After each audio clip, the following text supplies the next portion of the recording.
Okay, friends, once again, welcome back and very good morning to everybody. I hope you all are safe, your family members, your relative, your parents, your friends all are safe and you are enjoying this new era, this new way of learning. You are enjoying the way of, you are enjoying the physics as well. Friends, the last topic is still to be left, that is a significant digit and significant figure. So today we're going to discuss the significant figure and significant digit. So the very first question that arises in your mind is, what is a significant figure? Okay.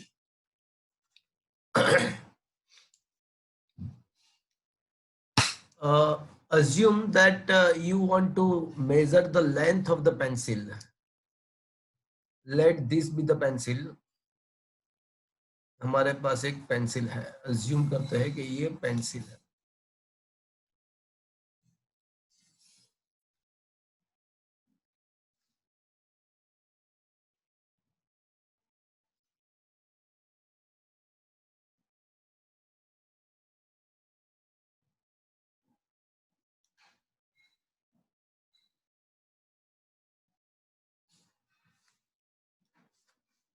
So assuming that this is the pencil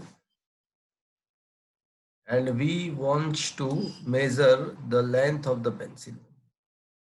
तो ये pencil का length major करना है.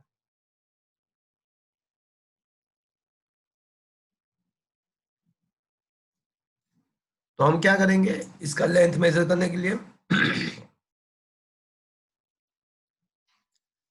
तो हम है ना उसको एक स्केल के साथ उसको कंपेयर करेंगे.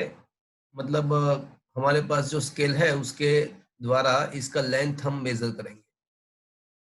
तो हम क्या करेंगे कि उसका जो एक एंड है वो स्केल के 0th लोकेशन पे हम प्लेस करेंगे.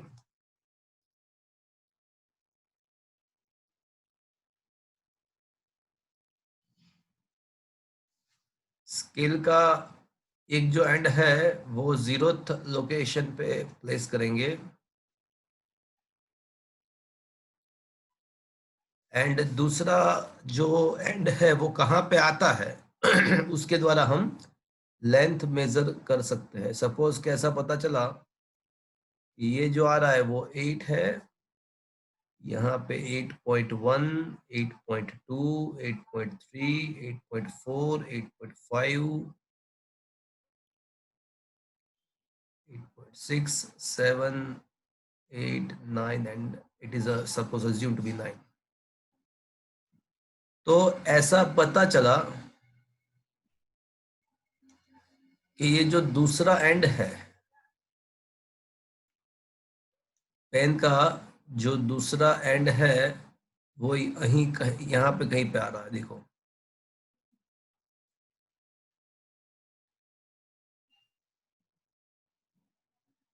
चलो. सो कोई मुझे बताएगा what should be the length of the pencil? Pencil का लेंथ क्या? 8.3 something. तो 8.4 के बीच में कुछ आ रहा है. देखो तो आप क्या लिखोगे, उसका लेंथ क्या लिखोगे? 8.35. अच्छा, आप लिखोगे length is equals to 8.35. Are you sure about this 5? Bhavik कौन बोल? No. Yes, sir. No. So we are not sure about the 5, but we are sure about the 8 and 3, right? Yes. We are definitely sure that it should be a 8.3 something, but this 5 we are not sure about that. It may be a 8.35, it may be a 8.34, it may be a 8.36 as well. It will be in the 8.3 and 8.4, 8.3 and 8.4 के बीच में कुछ ना कुछ है. but वो 8.3 से ज्यादा है, वो इंडिकेट करने के लिए 8.3 से ज्यादा. अगर हम 8 खाली 8.3 लिखेंगे तो गलत हो जाएगा. क्यों गलत हो जाएगा? बिकॉज डेफिनेटली उसका लेंथ तो 8.3 से थोड़ा तो ज्यादा ही है. So to show that fact that the length is slightly larger than the 8.3, so to show that fact we will write something here. for which we are not sure actually, but still we are writing something here. That is 8.34, 8.35, etc. So it is a meaningful. It just indicate the meaning that the length of the pen is slightly larger than the 8.3. It is in between the 8.3 and 8.4. So measured value, which which indicates all the digit which for which we are sure, and one digit for one predicted but meaningful digit. So this measured value is said to be a significant figure. इसको ही significant figure बोलते हैं कि जिसके अंदर सारे जो digit होते हैं जो श्योर होते हैं, we are sure about that, but एक डिजिट जो होता है वो हम प्रेडिक्ट करते हैं. और क्यों प्रेडिक्ट करते हैं, कुछ मीनिंग है उसका. से the measured value which consists of all the certain digits, I repeat, the measured value which consists of all certain digit but one uncertain but meaningful digit is defined as a significant figure. तो इसको ही significant figure बोलते हैं. तो friends आपको ये समझ में आया किसको significant figure बोलते हैं? Yes, sir. कोई हमने मेजरमेंट किया तो उसमें सारे सर्टेन डिजिट है, बट एक अनसर्टेन एंड प्रेडिक्टेड डिजिट है जो कुछ मीनिंग भी शो कर रहा है.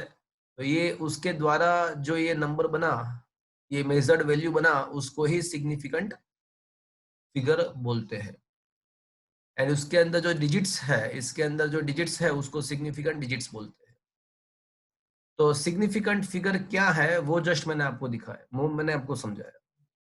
अब हम सिग्निफिकेंट फिगर के अंदर कौन कौन सा डिजिट सिग्निफिकेंट है एंड कौन कौन सा डिजिट सिग्निफिकेंट नहीं है, तो उसके लिए कुछ रूल्स है, वो रूल्स हम डिस्कस करने का ट्राई करेंगे.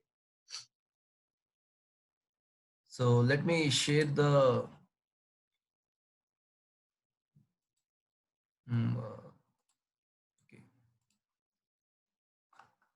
Chapter number 2.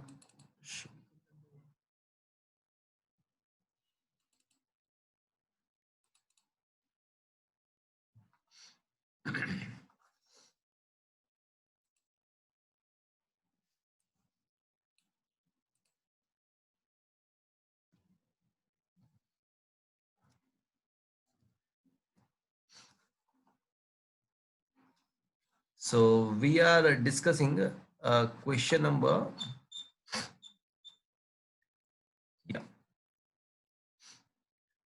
question number 35. The question is, what are significant figures? What are the significant numbers? Explain with example. So every measurement involves error. The result of measurement should be reported in the way that indicates a precision in the measurement. Normally, the reported result of a measurement is a number that include. Normally, the reported result of a measurement is a number that includes all the digits in the number that are known reliably, plus one digit that is uncertain. So the reliable digits plus the first uncertain digits are known as the significant digits in the significant figure. मतलब कभी कोई भी हम measurement करते हैं तो उसके अंदर हमने अभी देखा, हमने एग्जांपल भी लिया कि सारे डिजिट सर्टेन होता है बट एक डिजिट को अनसर्टेन वहां पे हम प्रेडिक्ट कर सकते हैं. उसके द्वारा जो नंबर फॉर्म होता है, उसके द्वारा जो मेजर्ड वैल्यू फॉर्म होता है उसको सिग्निफिकेंट फिगर बोलते हैं, और उसके अंदर जो नंबर्स है, डिजिट्स है, उसको सिग्निफिकेंट डिजिट्स बोलते हैं. The digits in the significant figure are called significant digits. In any significant figure, the last digit at the rightmost is uncertain. For example, periodic time of the simple pendulum is 1.62. So we are we are certain about the 1 and 6, but 2 is uncertain. So 1 and 6 is a reliable, while the 2 is uncertain. So in this observation, there are 3 digits, and all these 3 digits are considered to be a significant digits. By example, another example, 287.5. So in that 2, 8 and 7, we are sure about that, but 5 is uncertain. तो अभी कोई भी ले सकते हैं example, मैंने आपको एक प्रैक्टिकल एग्जाम्पल दिया, बट आपको इसके द्वारा ये तो समझ में आ गया होगा कि भाई सिग्निफिकेंट फिगर क्या है। तो कि भाई जब हम मेजरमेंट करते हैं तो सारे सर्टेन डिजिट होता है और एक अनसर्टेन डिजिट हम प्लेस कर सकते हैं लास्ट में, तो उसके द्वारा जो नंबर फॉर्म होता है that is called the significant figure, और उसके अंदर जो डिजिट्स होते हैं उसको सिग्निफिकेंट डिजिट्स बोलते हैं। बट सिग्निफिकेंट फिगर के अंदर सारे डिजिट्स जो है ना, it is not necessarily be to by significant digits. सारे डिजिट्स को सिग्निफिकेंट डिजिट्स कंसिडर नहीं कर सकते, उसके कुछ रूल्स है। तो कुछ देखो, सारे नॉन जीरो वैल्यू है ना, non zero, all the non zero digits are significant, but कुछ जीरो वाले जो डिजिट है उसको सिग्निफिकेंट कंसिडर नहीं कर सकते हैं। क्या रूल्स है मैं आपको एक्सप्लेन कर रहा हूँ। ये जो 35 क्वेश्चन है ना, वो that is only for the information, only for the understanding, 35th question. But question number 36 जो है, ये क्वेश्चन 2 या 3 मार्क्स में पूछ सकते हैं। क्वेश्चन आपको ऐसा पूछ सकते हैं कि write down and explain the rules to determine the significant digits in the significant figure। कोई भी मेजर्ड वैल्यू है तो उसमें कौन कौन से डिजिट्स सिग्निफिकेंट है, उसके कुछ रूल्स है। तो मैंने खुद मेरे घर के कुछ रूल्स बनाए हैं। तो ये मैं पहले वो आपको ये मैंने जो रूल्स बनाए वो मैं आपको सिखा दूं, उसके बाद ये मैं आपको रीड कराऊंगा तो आपको पता चल जाएगा कि मतलब अल्टीमेटली सब कुछ सेम ही है। बट याद रखने के लिए ये मैं जो अभी आपको बोल रहा हूँ वो आपको इजी रहेगा। तो are you able to see some chart in your mobile? Yes, sir. Yes, sir. Yes, sir. But friends, अभी हमारा टारगेट क्या है, हम अभी क्या डिस्कस कर रहे हैं हम? Significant figure. Significant. कोई भी सिग्निफिकेंट फिगर Yes. दिया है तो उसमें कौन कौन से डिजिट्स को हम सिग्निफिकेंट डिजिट कंसिडर कर सकते हैं, कौन कौन से डिजिट सिग्निफिकेंट डिजिट्स नहीं है, वो हम अभी डिस्कस कर रहे हैं। Okay, so I think in your mobile you have the chart, so rules for determining the significant digits। तो उसमें आपको सबसे पहले कोई भी अगर वैल्यू दिया हुआ है तो आपको ये आइडेंटिफाई करना है, सबसे पहला स्टेप, कि क्या वो इंटीग्रल फॉर्म में है या क्या वो पॉइंट डेसिमल पॉइंट में है, मतलब नॉन इंटीग्रल फॉर्म में। सबसे पहले आपको ये निकालना है, फाइंड आउट करना है कि जो दिया गया जो मेजरमेंट है क्या उसमें इंटीग्रल फॉर्म में है, मतलब विदाउट पॉइंट है, या डेसिमल पॉइंट के साथ है। तो अगर वो इंटीजर नंबर है, अगर वो इंटीजर है तो आपको राइट साइड के जीरो को सिग्निफिकेंट कंसिडर नहीं करना है। तो यहाँ पे by example the zeros in the right side are not the significant. By example 13,200 metre है तो उसमें 1, 3 एंड 2 जो है ना वो सिग्निफिकेंट है, बट राइट साइड के जीरोस को आपको सिग्निफिकेंट कंसिडर करना नहीं है। Is that clear to you? Yes, sir. ये रूल्स Yes, कहाँ से sir. आए, ये रूल्स कैसे आए वो आपको समझने की जरूरत नहीं, ये रूल्स आपको सीधा याद रखना है। बाय एग्जांपल 1 लाख 100 ग्राम्स है, 1 लाख 100 ग्राम, तो आपको क्या करना है कि लास्ट में जो 2 जीरोस दिखाया हुआ है they are not the significant. यहाँ पे मैंने यूनिट इसलिए लिखा है बिकॉज ये कोई भी सिग्निफिकेंट फिगर कब आता है पिक्चर में, जब कोई मेजरमेंट आप करते हो। और मेजरमेंट किसका होता है? कोई फिजिकल क्वांटिटी का होता है। मैंने यहाँ पे बार बार यूनिट लिखा है, उसका रीजन ऐसा है कि ये कोई मेजर्ड वैल्यू है, ये कोई कुछ ना कुछ मेजरमेंट हमने किया है। Is that clear to you? Yes, sir. तो सबसे पहले अगर आपको कोई बोलता है कि भाई ये जो मेजर्ड वैल्यू है उसमें कौन से डिजिट सिग्निफिकेंस है, तो आपको फाइंड आउट करना है कि वो दिया गया मेजर्ड वैल्यू इंटीजर है या इंटीजर नहीं है। अगर वो इंटीजर है तो आपको राइट साइड के जो जीरो है, जो लास्ट में जो जीरोस है, उसको सिग्निफिकेंट कंसिडर नहीं करना है। बाकी सारे आगे के सारे जो डिजिट है उसको सिग्निफिकेंट कंसिडर करना है। मतलब यहाँ पे जो बीच में अगर 0 0 आता है तो उसको सिग्निफिकेंट डिजिट कंसिडर करना है, बट लास्ट वाले जो जीरो है उसको सिग्निफिकेंट कंसिडर नहीं करना। तो क्या ये समझ में आया आपको? Yes sir.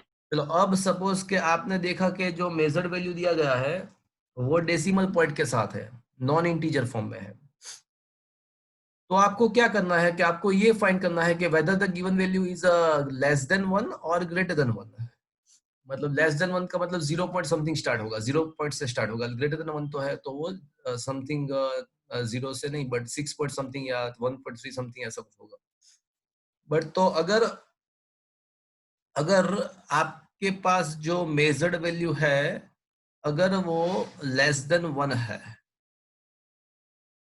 तो क्या करना है कि राइट साइड के जीरो को सिग्निफिकेंट कंसीडर करना है, बट लेफ्ट हैंड साइड के फिगर को सिग्निफिकेंट कंसीडर नहीं करना है। जैसे बाय एग्जांपल 0.006700 है तो उसमें लेफ्ट हैंड साइड वाले जो जीरो है ना वो सिग्निफिकेंट नहीं है, मतलब 6700 ये सारे सिग्निफिकेंट है, बट आगे के जो जीरोस है उसको सिग्निफिकेंट कंसीडर नहीं करना है, जिसमें मैंने क्रॉस करके दिया है। क्या ये बात आपको समझ में आया? Yes sir. Yes sir. ये सारे सिग्निफिकेंट है बट ये 3 नहीं है। Is it clear to you friends? Is it okay? Yes sir. By example 0.02010900100 into 10⁻⁶। देखो ये 10⁻⁶ को आपको कभी भी कंसीडर नहीं करना है, आपको ये वो नहीं कंसीडर करना है, आपको इसी पार्ट को कंसीडर, इस पार्ट को ही कंसीडर करना है। तो 0.020109001000 में लेफ्ट हैंड साइड के जो जीरोस है ना उसको सिग्निफिकेंट कंसीडर नहीं करना है, बाकी राइट साइड में चाहे जितने भी जीरोस हो वो सारे आपको सिग्निफिकेंट ही कंसीडर करना है। Is it clear to you friends? Yes sir. और अगर आपका जो दिया गया डिजिट है, दिया गया जो फिगर है वो अगर एक से ज्यादा है, मतलब it is greater than 1, then you have to consider the all the digits as a significant. आपको सारे डिजिट को सिग्निफिकेंट कंसीडर करना है, मानना है। जैसे एग्जांपल है कि भाई 6.023 10⁵ मीटर, तो उसमें 6023 सारे सिग्निफिकेंट। बाय एग्जांपल 132.00 ग्राम, तो 13200 सारे डिजिट को आपको सिग्निफिकेंट कंसीडर करना है। बाय एग्जांपल 1.500500, तो 1500500 सारे डिजिट को सिग्निफिकेंट कंसीडर करना है। तो क्या ये रूल्स आपको समझ में आए? बहुत सिंपल मैंने उसको कर दिया है। अभी मैं आपको टेक्स्ट बुक के रूल्स दिखाऊंगा तो अल्टीमेटली तो वही होता है, अल्टीमेटली तो वही होगा, बट आपको याद रखने में मैंने जो बताया ना हो जाएगा। मैंने जो रूल्स दिए वो याद करने के लिए सिंपल हो गया आपके लिए, कि कुछ करना ही नहीं है, आपको देखना है कि भाई क्या है, वो इंटीजर है या नहीं है। अगर इंटीजर है तो राइट साइड के जीरो को कंसीडर मत करो, इंटीजर है तो राइट साइड के जीरो को कंसीडर मत करो, बाकी सब डिजिट्स है वो सिग्निफिकेंट है। अगर नॉन जीरो है तो वो वापस ही ये फाइंड करो कि वो पॉइंट 0 पॉइंट से स्टार्ट हो रहा है 1 पॉइंट से स्टार्ट, मतलब कुछ लेस देन जीरो वैल्यू है उसका आगे का, या ग्रेटर देन जीरो। अगर वो लेस देन जीरो है तो आपको क्या करना है कि लेफ्ट हैंड साइड को जीरो को सिग्निफिकेंट कंसीडर नहीं करना है, राइट साइड के जीरो को सिग्निफिकेंट कंसीडर करना है। एंड अगर वो ग्रेटर देन 1 है, अगर वो ग्रेटर देन 1 है तो आपको क्या करना है कि सारे डिजिट को सिग्निफिकेंट कंसीडर करना है। That's it, that is the rules, simple. तो क्या ये बात आपको समझ में आया? Yes sir. यस। अब सपोज कोई ऐसा वैल्यू है कि जो मेजरमेंट नहीं शो कर रहा है, वो फिक्स्ड वैल्यू है, तो मुझे बताओ फिक्स्ड वैल्यू में कितने सर्टेन डिजिट होते हैं। जैसे मैं आपको बताऊं कि area of the circle is pi r square, तो उसमें जो आर है ना, आर वो तो रेडियस है, मतलब वो तो कोई फिजिकल क्वांटिटी है, तो इसका तो मेजरमेंट करना पड़ेगा, इसका तो कुछ ना कुछ मेजरमेंट करना पड़ेगा। बट ये जो पाई है वो क्या है, वो तो फिक्स्ड नंबर है। तो पाई का वैल्यू क्या होता है फ्रेंड्स? 3.14। 3.14। लाइफ ऑफ पाई देखा आपने? लाइफ ऑफ पाई, और टाइगर वाला ना? टाइगर वाला। नो। क्या इरफान, है? तो उसमें स्टार्टिंग के सीन में ही आता है कि पाई का वैल्यू वो लिखता है बोर्ड पे, तो पूरा बोर्ड भर जाता, मतलब पूरा बोर्ड ऑक्यूपाई हो जाता है। देखा आपने? Yes sir. तो पाई का बहुत बड़ा वैल्यू है 3.14 something something something something something चलता रहता है। तो वो पाई का जो वैल्यू है ना वो इनफाइनाइट डिजिट तक सर्टेन ही है, उसमें अंश ऐसा सोच सकते हैं कि अनसर्टेन डिजिट इनफाइनाइट डिजिट के बाद आता है। देखो सिग्निफिकेंट फिगर किसको बोलते हैं कि जिसके अंदर सारे सर्टेन डिजिट है और एक अनसर्टेन डिजिट है, बट ये कोई फिक्स्ड नंबर है तो उसमें अनसर्टेन डिजिट को लाने के लिए आपको इनफाइनाइट तक वेट करना पड़ेगा। तो इसका मतलब ऐसा हुआ कि ऐसे कोई फिक्स्ड नंबर है जो कोई मेजरमेंट शो नहीं कर रहा है, जो कोई फिजिकल क्वांटिटी शो नहीं कर रहा है, तो उसके अंदर कितने सिग्निफिकेंट फिगर, कितने सिग्निफिकेंट डिजिट है, ऐसा ऐसा मान सकते हैं? How many number of significant digit in infinite. Infinite, because उसमें अनसर्टेन डिजिट आने के लिए आपको इनफाइनाइट तक वेट करना पड़ेगा। मतलब वो 100% वो सर्टेन ही है, 100% डिजिट तक, वो बहुत सारे डिजिट तक सर्टेन ही है, तो उसके number of significant digits infinite है, ऐसा सोच सकते हैं। जो बॉक्स में मैंने वही दिखा हुआ है, देखो बॉक्स देखो नीचे। If in any equation, if in any equation there is a number which is not any measurement, which is not any measurement, which is a fixed number, then it is having infinite number of significant digits. That is, by example, kinetic energy equals to half mv square. तो half is equals to क्या होता है वैसे? चलो half का मतलब क्या होगा? 0.500। 0.5। देखो आप half is equals to 0.5, right? And 0.50 लिखो एंड 0.500 लिखो। तो फिजिक्स के अंदर ये तीनों चीज अलग अलग है। कोई मुझे बताएगा कि अगर अगर आप हाफ इज इक्वल टू 0.5 लिखते है ना, तो इसका मतलब ऐसा हुआ कि पॉइंट के बाद 5 आपको पता है, उसके बाद क्या है वो आपको पता नहीं है। इसमें पॉइंट के बाद 50 पता है, उसके बाद क्या है वो पता नहीं है। बट हाफ तो यहाँ पे जो हाफ है वो तो 100% हाफ ही है, उसकी मतलब 1.5 से ज्यादा वो है ही नहीं, तो हम कहाँ तक लिख सकते हैं उसको? 0.5। चलो मुझे ये बताओ कि 132.0, 132.00 एंड 132.00, ये इस तीन में से कौन सा ज्यादा प्रिसाइज है? लास्ट वाला। लास्ट वाला। कैलकुलेटर से लिखोगे ना तो तीनों एक ही वैल्यू देगा कैलकुलेटर, बट हम हाँ। है कि फिजिक्स पॉइंट ऑफ व्यू कौन सा ज्यादा प्रिसाइज है? Last one. Are you understanding this thing? Yes sir. तो 0.5 तो आपको पता है कि वो 0.5 है, वो कोई मेजरमेंट नहीं है, तो वो तो इनफाइनाइट तक वो 0.5 ही रहेगा। तो मतलब क्या हुआ कि वो एक्चुअली जो 0.5 है वो 0.5 नहीं, 1.1/2 है, वो 0.5 नहीं है, 0.5 फिर इनफाइनाइट तक 000 चलता रहेगा, वहां पे कोई अनसर्टेन डिजिट आने वाला ही नहीं है इन्फिनिट तक। तो इसका मतलब ऐसा हुआ कि हाउ मेनी, अगर आप ऐसा सोचते हो कि 1/2 इज इक्वल टू 0.5, तो उसके बाद आप क्या लिखोगे कि how many number of significant digits here? तो आप ऐसा बोलोगे कि भाई एक ही है, ये 5 वाला, बट ऐसा नहीं है, ये तो इनफाइनाइट तक सर्टेन है। तो how many number of significant digits now you can say that it is having infinite number of significant digits. मतलब सिंपल सी चीज ऐसी है कि कोई इक्वेशन के अंदर अगर कोई ऐसा कोई टर्म है, ऐसा कोई वैल्यू है कि जो मेजरमेंट नहीं है, जो फिक्स्ड है, तो अगर कोई उसको बोलते हैं कि भाई इसके कितने सिग्निफिकेंट डिजिट्स है इसके अंदर, तो आपको बोलना है, कितना बोलना है? इनफाइनाइट। इनफाइनाइट है। तो क्या ये बात आपको समझ में आया? Yes sir. Yes sir. Okay.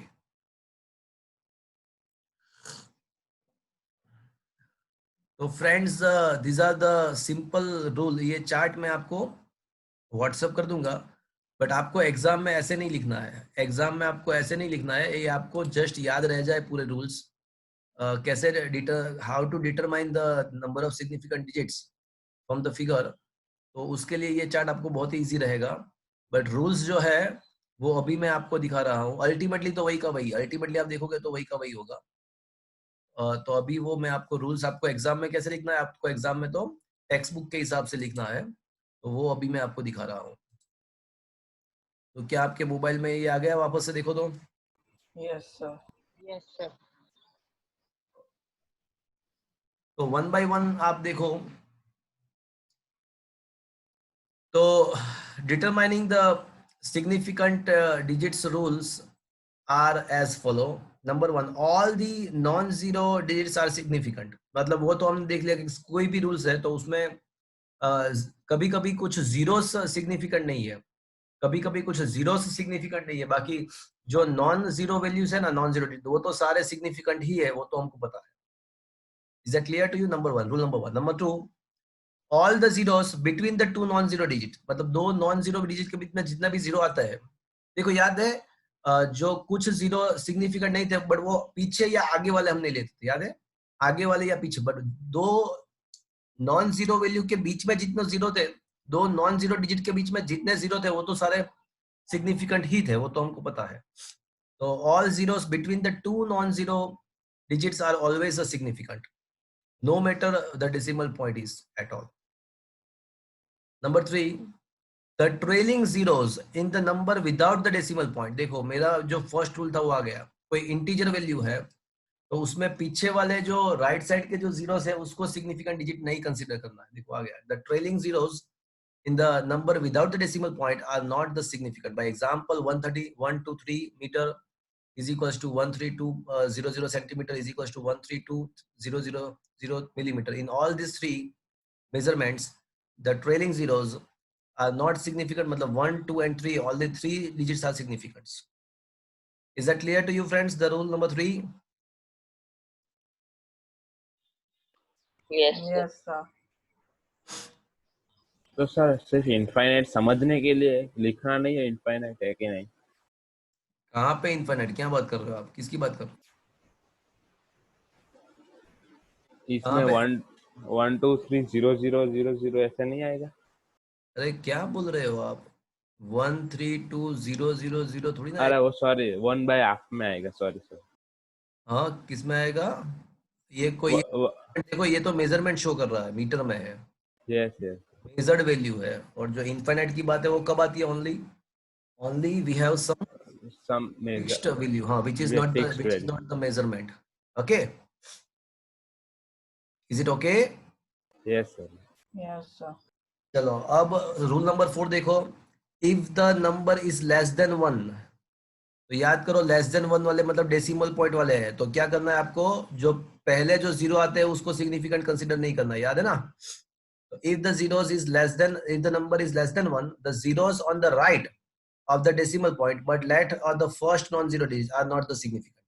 By example, 0.002308, in this only underlined zeros, and these underlined zeros are not significant. तो underline करना रह गया है, underline अभी मैं कर देता हूँ, underline अभी मैं कर देता हूँ।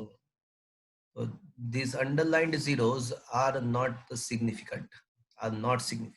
क्या ये समझ में आया आपको? Yes, sir.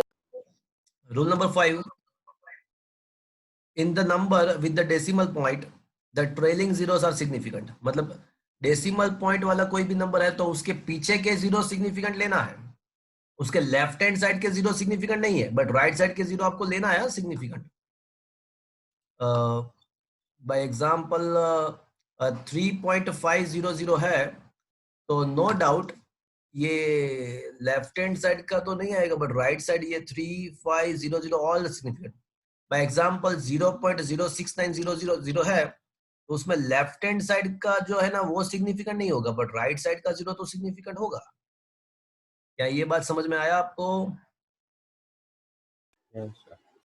और the last rule, in a multiplication or division, the number which is not representing the measured value, कोई अगर measured value नहीं है, fixed है, तो that have a infinite number of significant digits. ये last, by example the circumference is given by 2 pi r, तो उसमें जो 2 है ना वो फिक्स्ड है, वो एक्चुअली 2 पॉइंट, फिजिक्स में हम उसको कह सकते हैं कि 2.000 लास्ट इनफाइनाइट तक। Similarly capital T is equal to T by N, तो उसमें भी जो n है, n में भी 100 में भी 50, जो n है वो फिक्स्ड है तो उसके number of significant digits infinite है। Infinite. तो क्या ये 6 रूल समझ में आए? Yes, sir. बट मैंने जो चार्ट आपको दिया उसके द्वारा आप बहुत इजीली आइडेंटिफाई कर सकते हो। Is it clear to you? Yes, sir. Yes sir. अब एक प्रॉब्लम है, एक जबरदस्त प्रॉब्लम है। अब मैं देखो एक प्रॉब्लम बताऊं आपको क्या क्या है। और उसका सॉल्यूशन भी मैं आपको बताता हूँ उसके बाद। जैसे 470.0 सेंटीमीटर है, राइट? तो उसको मुझे मिलीमीटर में कन्वर्ट करना है। देखो मुझे ये बताओ कि इसके अंदर कितने सिग्निफिकेंट डिजिट्स है? 470 3 कितने? 3 3 3 है क्या? क्या बात? 4 4 4 ये सारे सिग्निफिकेंट है। If the number is greater than 1, then all the digits are significant. Is that clear? yes sir तो ये सारे सिग्निफिकेंट है। बट अगर मैं उसको मिलीमीटर में कन्वर्ट करता हूँ, चलो तो 470.0 सेंटीमीटर, मतलब हाउ मेनी मिलीमीटर्स? इसको मिलीमीटर में कन्वर्ट करो तो मिलीमीटर कितना होगा?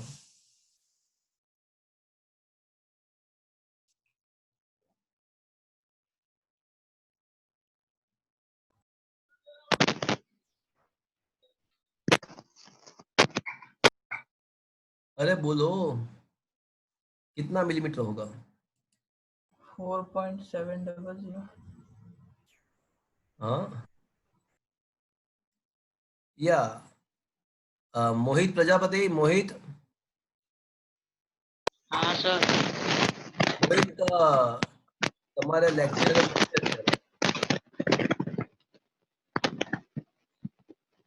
सर मोहित हाँ सर તમારે લેક્ચર નથી આજે? ओके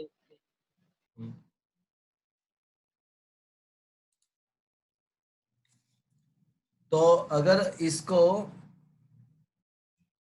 मिलीमीटर में कन्वर्ट करते हो तो ये हो जाएगा 4700 millimetre. Is it okay? Is it true? Is it okay? Yes sir. ये तो पता है ना, 1 centimetre is equal to 10 millimetre होता है। स्केल कभी यूज किया है? हाँ हाँ तो अब मुझे ये बताओ कि इसमें कितने सिग्निफिकेंट डिजिट्स है? अब मिलीमीटर में के बाद कितने हैं? अरे अब बताओ कि सिग्निफिकेंट डिजिट्स है। 4 अरे कैसे 4 होगा भैया? ये हो गया तो इंटीजर फॉर्म में याद करो, राइट साइड के जीरो आपको कंसीडर नहीं करना है।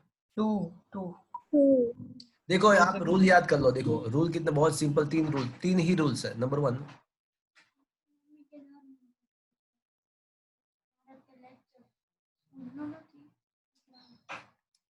तीन ही रूल्स है सिंपल। अगर इंटीजर फॉर्म में है तो राइट साइड के जीरो आपको कंसीडर नहीं करना है, इंटीजर फॉर्म में है। नंबर 1। नंबर 2, नॉन इंटीजर है तो लेस देन जीरो है या ग्रेटर देन जीरो है, लेस देन 1 है या ग्रेटर देन 1 है। अगर वो लेस देन 1 है, अगर वो लेस देन 1 है तो आपको लेफ्ट हैंड साइड का जीरो जो है वो कंसीडर नहीं करना है, लेफ्ट हैंड साइड के। और अगर वो ग्रेटर देन 1 है तो सारे डिजिट जो है वो significant. That are the only the 3 simple rules. But अब यहाँ पे एक प्रॉब्लम आ रही है। अब मैं बताऊं क्या प्रॉब्लम आ रही है। प्रॉब्लम ये है,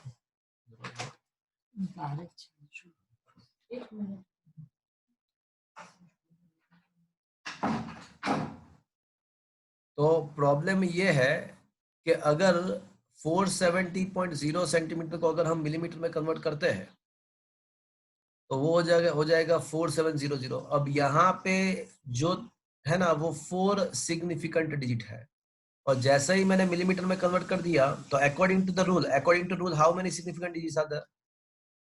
ओनली 2। अब ये प्रॉब्लम हो गया। नंबर तो वही का वही है, जस्ट हमने यूनिट चेंज किया। हमने खाली यूनिट चेंज किया, तो ऐसा तो नहीं होना चाहिए ना कि यूनिट चेंज होने के द्वारा कोई नंबर के सिग्निफिकेंट डिजिट भी चेंज हो जाए। ऐसा नहीं होना चाहिए एक्चुअली, बट ऐसा हो रहा है। अकॉर्डिंग टू द रूल ऐसा हो रहा है कि हमने जस्ट यूनिट मेजरमेंट का यूनिट चेंज किया तो नंबर ऑफ सिग्निफिकेंट डिजिट भी चेंज हो गया। इसमें 4 था, इसमें 2 हो गया। ऐसा होना नहीं चाहिए। वैसे यूनिट चेंज करने के द्वारा number of significant digit should not be change. तो इसका सॉल्यूशन क्या है? देखो मैंने प्रॉब्लम तो पता चला ना आपको, प्रॉब्लम क्या हुआ ये पता चला आपको? हाँ सर प्रॉब्लम ये हुआ कि द थिंग इज, आप कभी कोई मेजरमेंट का अगर यूनिट चेंज करते हो तो उसका number of significant digit should not be change. But यहाँ पे ऐसा लग रहा है कि सिग्निफिकेंट डिजिट का नंबर चेंज हो गया, पहले 4 सिग्निफिकेंट डिजिट थे, अब 2 हो गए। ऐसा वैसे होना नहीं चाहिए। तो इसका सॉल्यूशन ये है कि आपको हमेशा कोई भी मेजरमेंट को साइंटिफिक नोटेशन में लिखना है, तो इसमें इसमें कोई प्रॉब्लम नहीं आएगा। जब आप साइंटिफिक नोटेशन में लिखोगे तो कभी भी प्रॉब्लम नहीं आएगा। मैं बताऊं आपको, जैसे जैसे ये 470.0 है ना, तो उसको साइंटिफिक नोटेशन ऐसा होगा 4.700 इंटू 10⁻² सेंटीमीटर। देखो, मैंने साइंटिफिक नोटेशन पता है ना आपको, जैसे 1300 है तो 1.3 10⁻3। हाँ सर। इसको साइंटिफिक नोटेशन बोलते हैं। यस। और ये 470.0 सेंटीमीटर को साइंटिफिक नोटेशन में लिखता हूं तो मैं 4.700 10⁻² सेंटीमीटर। कितने सिग्निफिकेंट डिजिट है? 4। अब इसको मिलीमीटर में कन्वर्ट करते हैं तो 4.70 10⁻³ मिलीमीटर। अब कितने हैं? 4। वो 4 ही है। तो क्या ये बात समझ में आया आपको? Yes sir. कि नोटेशन में लिखते हैं ना, तो ये प्रॉब्लम ऑटोमेटिकली सॉल्व हो जाएगा, चाहे आप सेंटीमीटर में लिखो या मिलीमीटर में लिखो या कुछ और यूनिट में लिखो। Is it okay friend? Yes sir. तो ये जो बॉक्स के अंदर एक नोट दिया हुआ है, तो उसमें वही चीज एक्सप्लेन किया हुआ है कि भाई एक प्रॉब्लम आ रही है, तो उसको सॉल्यूशन ये है कि हम उसको साइंटिफिक नोटेशन में लिखेंगे तो ये प्रॉब्लम सॉल्व हो जाएगा। तो वही चीज यहाँ पे एक्सप्लेन किया हुआ है। तो क्या फ्रेंड्स ये चीज आपको समझ में आया? Yes sir. Yes sir. Okay.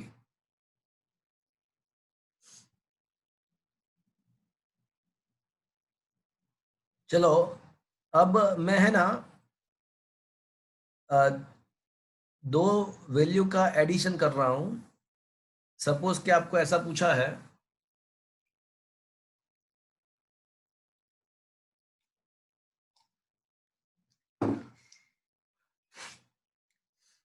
चलो एक एग्जांपल देता हूं तो आपको ज्यादा समझ में इजीली आएगा।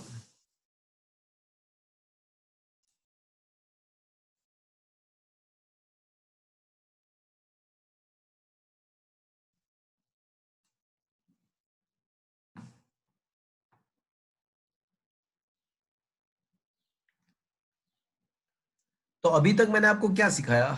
नंबर 1 मैंने आपको ये सिखाया कि सिग्निफिकेंट फिगर किसको बोलते हैं। नंबर 2 मैंने आपको ये सिखाया कि सिग्निफिकेंट फिगर के अंदर सिग्निफिकेंट डिजिट्स कौन कौन से है, वो कैसे फाइंड कर सकते हैं, उसके रूल्स क्या है। और ये भी सिखाया कि साइंटिफिक नोटेशन में अगर लिखते हो तो वो ज्यादा हमारे लिए इजी रहेगा। Scientific notation will be more proper way to express any measurement. अब मैं है ना दो चीज का समेशन करूंगा। चलो देखो, सपोज के कोई रेजिस्टेंस नंबर 1 है, कोई ओहम मीटर है जो रेजिस्टेंस मेजर करता है। तो मेरे पास 3 रेजिस्टर्स थे, तो मैंने उसके रेजिस्टेंस मेजर किया तो मुझे पता चला कि भाई एक ओहम मीटर जो था उसके द्वारा वैल्यू रेजिस्टेंस एक का मुझे मिला 12.3 ओहम। मतलब वो जो मीटर था ना, वो मेजरिंग इंस्ट्रूमेंट, वो पॉइंट के बाद एक ही डिजिट दिखा सकता, पॉइंट के बाद उसका ऐसा था कि वो पॉइंट के बाद एक डिजिट तक ही वो बता सकता था, तो उसका वैल्यू मिला 12.3। कोई दूसरा रेजिस्टेंस मैंने दूसरे इंस्ट्रूमेंट्स के द्वारा मेजर किया कि जो पॉइंट के बाद 2 डिजिट तक मुझे मेजर करके देता था, तो मुझे पता चला कि जो दूसरा रेजिस्टेंस था वो 8.87 ओम आ रहा है। और तीसरा रेजिस्टेंस मैंने तीसरे कोई इंस्ट्रूमेंट के द्वारा मेजर किया जो पॉइंट के बाद मुझे 3 डिजिट तक मुझे बताता था, तो वो पता चला मुझे, वो मिला मुझे 5.349 ओम मिला मुझे। अब क्वेश्चन ऐसा है कि if they are connected in parallel, what is the value of the effective resistance considering the significant digits. तो ऐसा क्वेश्चन है कि इन सारे को सीरीज में मैं कनेक्ट करता हूं तो इफेक्टिव रेजिस्टेंस मुझे फाइंड करना है। तो वैसे आपको ये पता है कि इफेक्टिव रेजिस्टेंस सीरीज कॉम्बिनेशन में क्या होता है? तीनों रेजिस्टेंस का एडिशन। तीनों का एडिशन। तो फ्रेंड्स रेजिस्टेंस 1 जो है वो 12.3 है, दूसरा जो है वो 8.87 है, और तीसरा वाला जो है वो 5.349 है। तो जब हम कैलकुलेटर से एडिशन करेंगे तो कैलकुलेटर ऑटोमेटिकली क्या कर देगा, कैलकुलेटर ऑटोमेटिकली यहाँ पे 0 ही कंसिडर करके वो एडिशन कर देगा।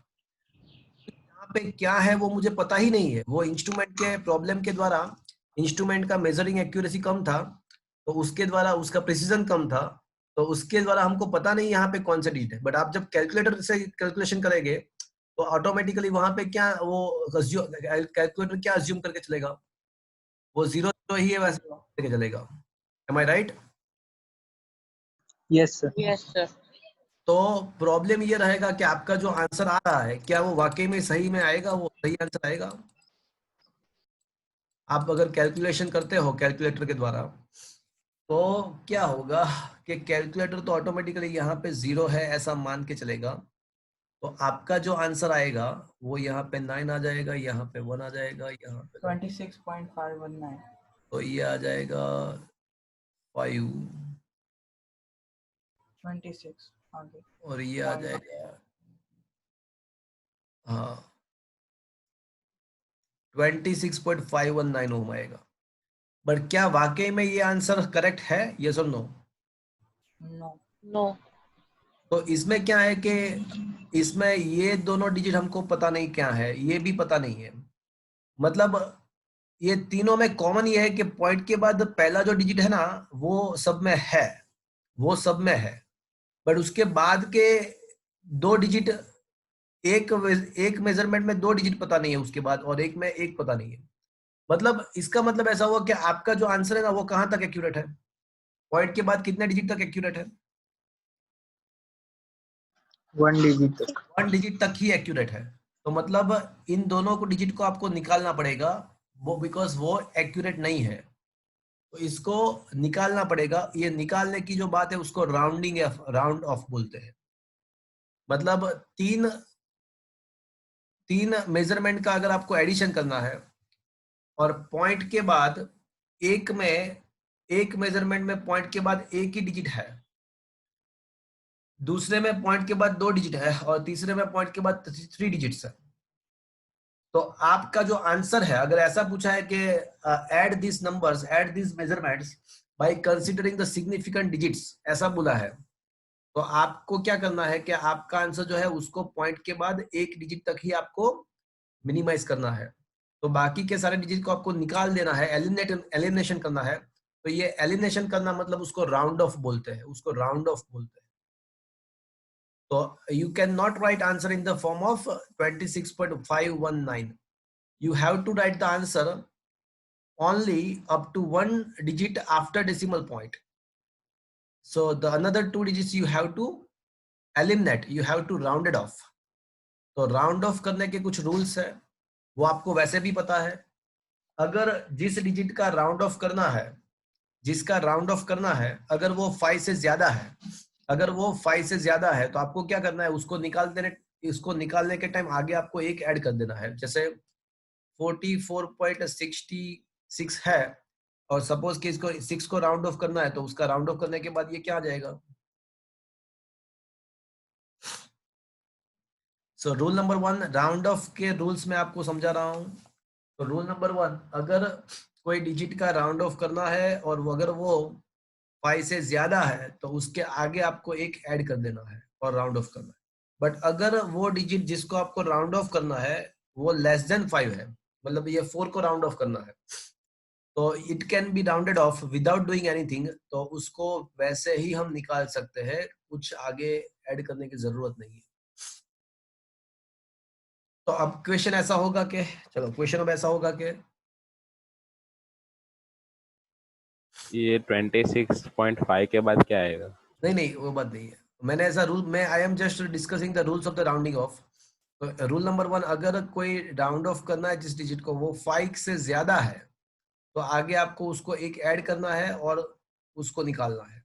अगर 5 से कम है तो उसको वैसे ही निकाल सकते हैं without doing anything.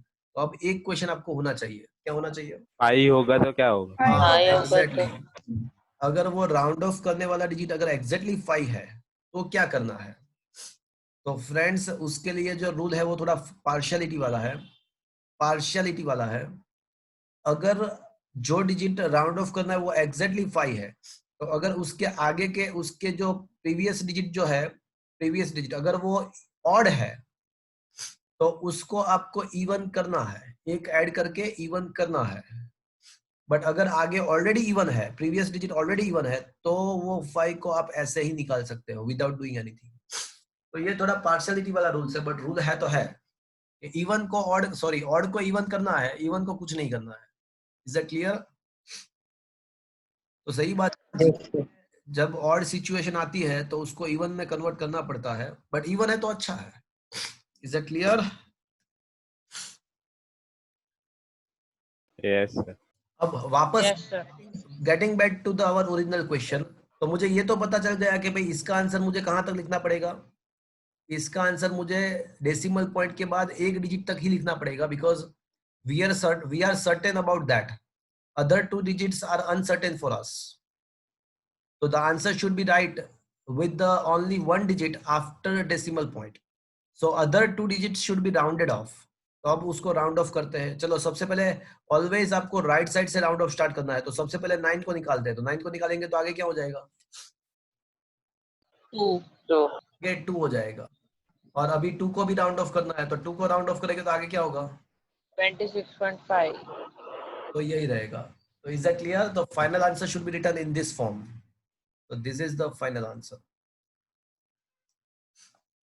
So friends, by considering a significant digits, how to add, that is understood. और फ्रेंड्स सब्ट्रैक्शन के लिए भी यही रूल है, सब्ट्रैक्शन के लिए भी यही रूल है। बाय एग्जांपल अगर आपको कोई ऐसा बोलता है कि भाई 2.303 सेंटीमीटर में से 1.5 सेंटीमीटर को सब्ट्रैक्ट करो, ऐसा करो, तो पहले है ना आपको कैलकुलेटर से जो आंसर आता है ना वो लिख देना है। पहले आपको कैलकुलेटर से आंसर जो आता है वो लिख देना है, बट आपको सोचना है कि यहाँ पे पॉइंट के बाद कितने डिजिट्स है? 3 है। यहाँ पे पॉइंट के बाद कितने हैं? 1। तो आपको आंसर में कितना लिखना है? 1 एक ही लिख सकते हो, एक ही लिख सकते हो आप। Is that clear? तो पहले एक काम करो, कैलकुलेटर से जो आंसर आता है वो लिख देते हैं। चलो करो तो कैलकुलेटर। 0.803 0.803, बट आपका आंसर ऐसे फॉर्म में नहीं चलेगा। आपको पॉइंट के बाद कितने डिजिट लिखना है? 1 लिखना है। तो आपको क्या करना पड़ेगा? 3 एंड 0 का राउंड ऑफ करना पड़ेगा। तो ये दोनों ऐसे ही चले जाएंगे because all both are less than 5। तो इसका फाइनल आंसर 0.8 सेंटीमीटर आपको लिखना पड़ेगा। तो क्या ये बात आपको समझ में आया? सर ये कैलकुलेटर में करेंगे तो भी अलग आएगा। ये मैंने एडिशन वाला किया ना, एक डेसिमल पॉइंट के बाद का एक डिजिट लेके, तो 26.4 आ रहा है। नहीं, मैं क्या बोल रहा हूँ, आपको कैलकुलेटर में तो पूरा इसका जो है वो पूरा करना है, पूरा जितना भी दिया है वो पूरा ऐड करना है। ऐसा नहीं कि पॉइंट के बाद एक ही लेना है, ऐसा नहीं। आपको कैलकुलेटर में तो जो है वो एज इट इज कर दो और उसके बाद राउंड ऑफ करो। ओके? Yes sir. आपको कैलकुलेटर में जब करते हो आप आंसर आते हो, तो आपको ऐसा नहीं कि पॉइंट के बाद एक ही डिजिट को कंसीडर करके करना है। जितना भी है वो पूरा ले लो, उसके बाद आंसर लाओ, उसके बाद राउंड ऑफ करो। Is that clear? Yes sir. हाँ।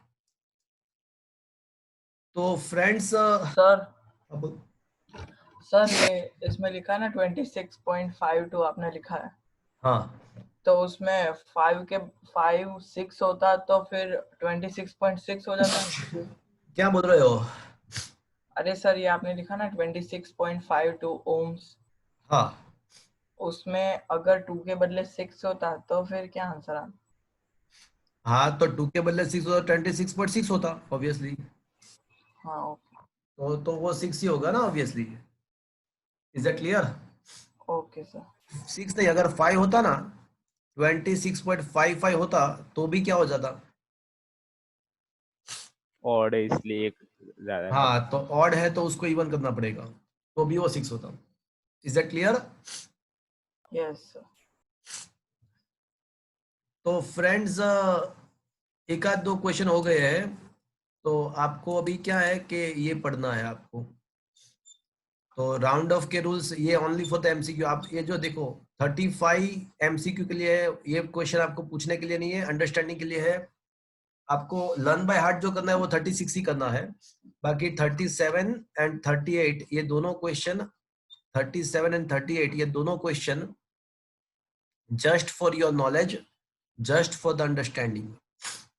तो 36 आपको लर्न बाय हार्ट करना है। 37 में rules of the rounding off. तो आप ये 37 आपके पास नोट्स है फ्रेंड्स, नोट लेके बैठे हो? Yes Yes, sir. अच्छा Dhvanit is there, Dhvanit, Dhvanit Brahmbhatt, Dhvanit is there, Dhvanit,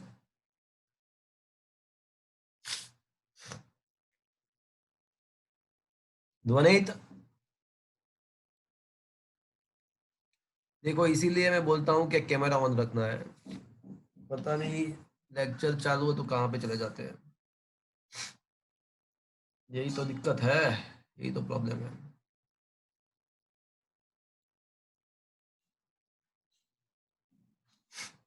ध्वनित,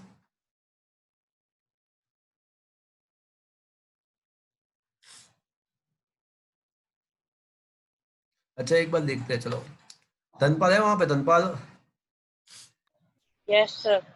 Priyanshu, Yes, sir. Nakshi, Yes, sir. Anand, Yes, sir. Argam, Yes, sir. Bhavik, yes sir.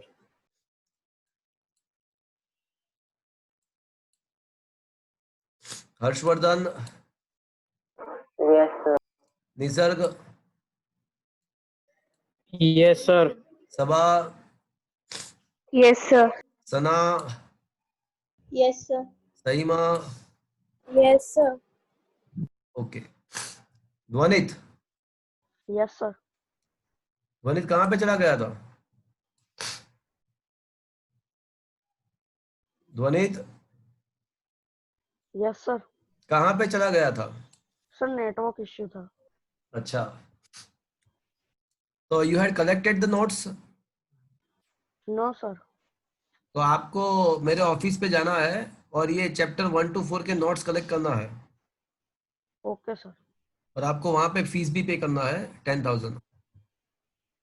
Okay, sir. हाँ। तो फ्रेंड्स क्या अभी आपके पास नोट्स है? Yes, sir. तो आप ये राउंड ऑफ के रूल्स देख लो। वो मैंने आपको जो 3 रूल्स बताए कि भाई अगर ग्रेटर देन 4 है, ग्रेटर देन 5 है तो आगे एक ऐड करना है, लेस देन 5 है तो वैसा ही निकाल देना है, और अगर एग्जैक्टली 5 है तो ऑड का इवन करो, इवन का कुछ ना करो। तो ये राउंडिंग ऑफ के रूल्स है। उसके बाद अभी मैंने आपको सिखाया कि एडिशन सब्ट्रैक्शन में क्या करना है। तो अगर जिसका एडिशन सब्ट्रैक्शन है अगर वो इंटीग्रल फॉर्म में है तो जो सिंपल रूल्स जो है इंटीग्रल फॉर्म में ही है, पॉइंट वाले फॉर्म में नहीं है। तो जो सिंपल रूल्स है ऐसे ही आपको ऐड सब्ट्रैक्ट करना है। बट अगर पॉइंट वाले हैं तो पॉइंट के बाद कितने डिजिट है वो आपको देखना है। जैसे यहाँ पे 3 वैल्यू दिया हुआ है, यहाँ पे 3 वैल्यू दिया है, पॉइंट के बाद यहाँ पे मुझे ये बताओ कि पहला जो है उसमें पॉइंट के बाद कितना है, कितना डिजिट है? 2, दूसरे में पॉइंट के बाद कितने हैं? 1, तीसरे में? 3. तो वैसे कैलकुलेटर से आंसर ये, कैलकुलेटर से तो ये आंसर आ रहा है, बट आपको पता है कि यहाँ पे मिनिमम पॉइंट के बाद 1 डिजिट है, तो आपका आंसर भी कितना चाहिए? 1. पॉइंट के बाद 1 डिजिट तक ही आपका आंसर सर्टेन रहेगा। तो आपको आंसर पॉइंट के बाद 1 ही डिजिट लिखना है। तो पॉइंट के बाद 1 ही डिजिट लिखना है तो उसका मतलब ऐसा हो, ये 2 and 1 को राउंड ऑफ करना पड़ेगा। तो 2 and 1 को राउंड ऑफ करने के बाद आपका आंसर ऐसा आ जाएगा, देखो 663.8 gram. That is your final answer. Subtraction में वही रूल है कि पॉइंट के बाद जितने डिजिट्स है वो देख के उसी फॉर्म में आपको आंसर लाना है। Is it okay friends? Yes, sir. Yes, sir. तो ये क्वेश्चन नंबर 38 इज कंप्लीटेड। तो एडिशन एंड सब्ट्रैक्शन में कैसे आपको सिग्निफिकेंट डिजिट के साथ कैलकुलेशन करना है वो बात खत्म हुआ, एडिशन सब्ट्रैक्शन। अब हम डिवीजन एंड मल्टीप्लिकेशन में, division and question number 39, what point should be considered during the multiplication and division of the significant numbers। मतलब अब डिवीजन एंड मल्टीप्लिकेशन के रूल्स समझेंगे। तो फ्रेंड्स बहुत ही सिंपल है, डिवीजन एंड मल्टीप्लिकेशन में आपको total number of significant digits consider करना है। Excuse me. जैसे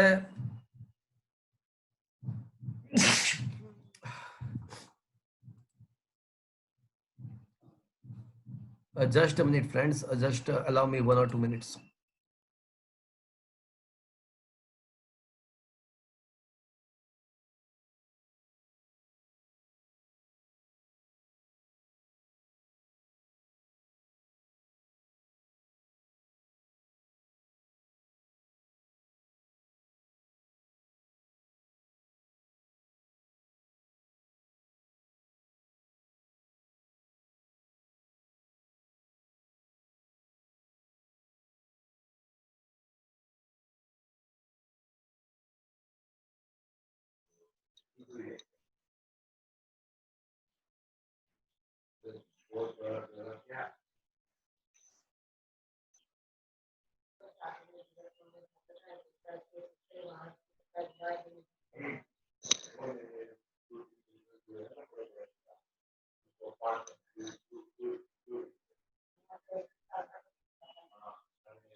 Okay friends, am I audible to you?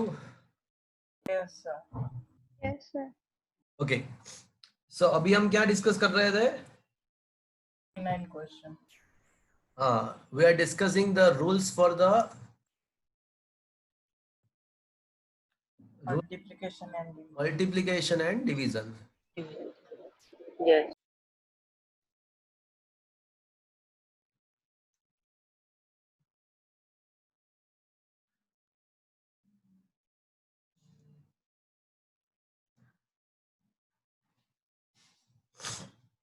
Okay, तो उसमें क्या करना है आपको? Total number of significant digits, total number of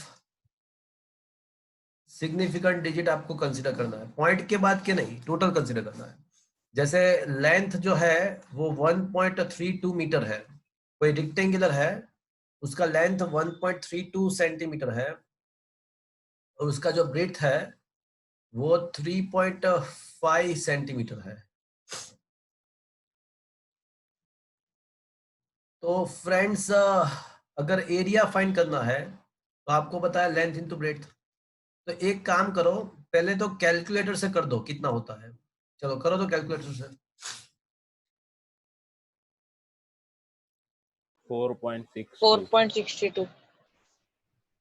4.6 2. 6 2. बस 2, अब आगे कुछ नहीं। No, sir. नहीं, No, sir. Okay fine.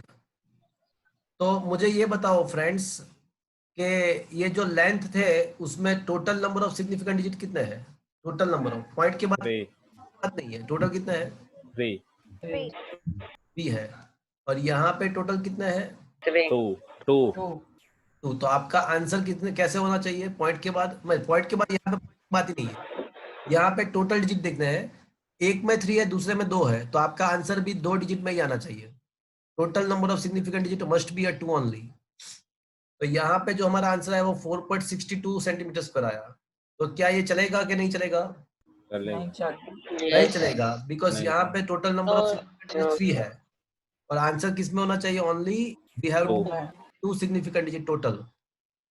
तो इस 2 को राउंड ऑफ करना पड़ेगा। तो 2 तो छोटा सा है, 5 से कम है, तो वो ऐसे ही राउंड ऑफ हो जाएगा। 4.6. Your answer should be this way. Your answer should be in the form of this. Okay? Yes, sir. Yes, sir. कोई ऑब्जेक्ट का मास है ना, वो 3.159 ग्राम है एंड वॉल्यूम जो है वो 1.5 सेंटीमीटर क्यूब है और मुझे डेंसिटी फाइंड करना है। तो डेंसिटी क्या होता है भैया? Mass upon volume. Mass. Mass upon volume होता है, राइट? अब Yes. मास जो है ना वो 3.159 है एंड वॉल्यूम 1.5 है। तो एक काम करो, पहले तो कैलकुलेटर से कर देते हैं। तो 2.106 2.106. 2.106 क्या था और क्यू। बस इतना ही है कि आगे कुछ है? नहीं, आगे कुछ नहीं। नहीं आगे कुछ. अच्छा, तो ये हमारा आंसर आ गया डेंसिटी का कि भाई 2.106। बट फ्रेंड्स मुझे ये बताओ कि ये मास के अंदर total number of significant digit कितने हैं? 4। 4. 4 है। वॉल्यूम में कितने हैं? 2। 2 है। तो मतलब आंसर में कितने होने चाहिए? 2। 2 ही होने चाहिए। तो आपको यहाँ पे राउंड ऑफ करना पड़ेगा। ये 6 को राउंड ऑफ करना पड़ेगा, 4 को भी एलिमिनेट करना पड़ेगा। तो सबसे पहले मैं राइट साइड से स्टार्ट करना है। तो 6 को एलिमिनेट करूंगा तो क्या मिलेगा मुझे? 2.11. 2.11 मिलेगा। अब इसको भी मुझे निकालना है, तो क्या आंसर मिलेगा? 2.1. 2.1. तो आपका फाइनल जो आंसर है वो 2.1 ग्राम पर centimetre cube. That will be your final answer. Sir मतलब ऐसे करना है कि डायरेक्ट हमें आंसर में सिर्फ राउंड ऑफ करके लिखना है? क्या? जब हम एग्जाम दे तब ये राउंड ऑफ करके डायरेक्ट लिखना है कि ये शो नहीं, करना है राउंड ऑफ? आपको क्वेश्चन में स्पेसिफिकली पूछा होगा कि write down the answer with the consideration of the significant digit, ऐसा लिखा होगा। तो with the consideration of the significant digit लिखा है, तो आपको ये राउंड ऑफ करके आंसर लिखना है। तो पहले आपको जो कैलकुलेटर से आंसर आता है वो लिखना है, उसके बाद लिख देना है कि भाई rounding off the last 2 digit या लास्ट 1 डिजिट है, ऐसा लिख देना है कि भाई जितना राउंड। यहाँ पे हमें क्या लिखना पड़ेगा? Rounding off last 2 digit we get this answer, ऐसा करना। Okay, Yes, sir. Intermediate step को निकाल सकते हो। ये स्टेप नहीं लिखो तो चलेगा, इसको निकाल सकते हो आप। इंटरमीडिएट स्टेप को डायरेक्टली ये लिख सकते हो। बोलो। हाँ बोलो। सर अगर पॉइंट भी ना एक नंबर में पॉइंट ना और दूसरे नंबर में पॉइंट हो डेसिमल के बाद दो या डिजिट्स और उसका आंसर जैसा आता है वैसा ही लिखना है आपको। अगर कोई इंटीजर, एक भी नंबर अगर इंटीजर है तो जो आंसर आएगा वही आपको लिखना है। तो जो आंसर है वही आपको लिखना है। ओके, ओके तो ये क्वेश्चन नंबर 39 भी खत्म हो गया। आप 39 देख लेना। 39 भी खत्म हो गया। तो उसके बेस पे कुछ, हाँ एक और चीज मैं आपको बताना चाहता हूँ कि चलो सपोज के हम फाइंड कर रहे हैं वॉल्यूम ऑफ द सिलेंडर। हम सिलेंडर का वॉल्यूम फाइंड कर रहे हैं। रेडियस दिया हुआ है। assume that the radius of the cylinder is a 1.53 centimeter. Length is a 4.5 centimeter. अब मुझे वॉल्यूम फाइंड करना है। तो वॉल्यूम फाइंड करने के लिए आप क्या करोगे? Pi r square. तो pi r square L, is it clear? Is it true? Volume of the cylinder can be given by pi r square H. H है तो pi r square L. Okay? चलो अब मुझे ये बताओ कि R के अंदर कितने total number of significant digit कितने हैं? R के अंदर 4 है। ये लेंथ में कितने है? अच्छा, ये ऐसा अज्यूम करता है कि यहाँ पे 1 नहीं है। तो कितना है? 2. Only 2 digits. Okay. Yes sir. तो फ्रेंड्स अब सोचो. अच्छा, एक काम करते हैं, इसको है ना, इसको 0 0 कंसिडर करते हैं और इसको 5 1 0 कंसिडर करते हैं. चलो अब मुझे बताओ रेडियस में कितना है 5 5 और यहाँ पे कितना है? 4 3 4 4 4 4 है. 4. 4 4. क्लियर. Yes sir. और ये पाई के अंदर कितने हैं? पाई के अंदर Infinite. infinite. हाँ, तो कभी कभी बच्चे ऐसा सोचते हैं कि भाई पाई का तो 3.14 मतलब 3 ही है. तो ये पाई का 3 है, आर का 5 है एंड एल का 4 है, तो आंसर किसमें लिखना है? तो बच्चे क्या सोचते 3 में हैं? पाई का 3 है तो आंसर 3 में लिखना है. बट ऐसा नहीं है. पाई का कितना है फ्रेंड्स? Infinite. infinite. इनफाइनाइट है. Is it understood friends? Yes मतलब पाई का तो इनफाइनाइट है, तो मिनिमम कितने हैं वो सोचने के लिए पाई को सोचने की जरूरत ही नहीं है. मिनिमम सिग्निफिकेंट डिजिट्स कितने हैं वो देखने के लिए पाई को कंसीडर करने की जरूरत ही नहीं है, बिकॉज पाई के तो सिग्निफिकेंट डिजिट्स इनफाइनाइट है. क्या ये बात समझ में आया आपको? Yes, yes sir. सर. तो मोर एक्यूरेटली पाई को 3.14 के बदले 22 डिवाइड बाय 7 से उसको शो करो. फिर करो तो कैलकुलेशन करो. कैलकुलेशन कर दो. 1.5300 का स्क्वायर इंटू 4.510 क्या आ रहा है? देखो तो आंसर कैलकुलेटर से.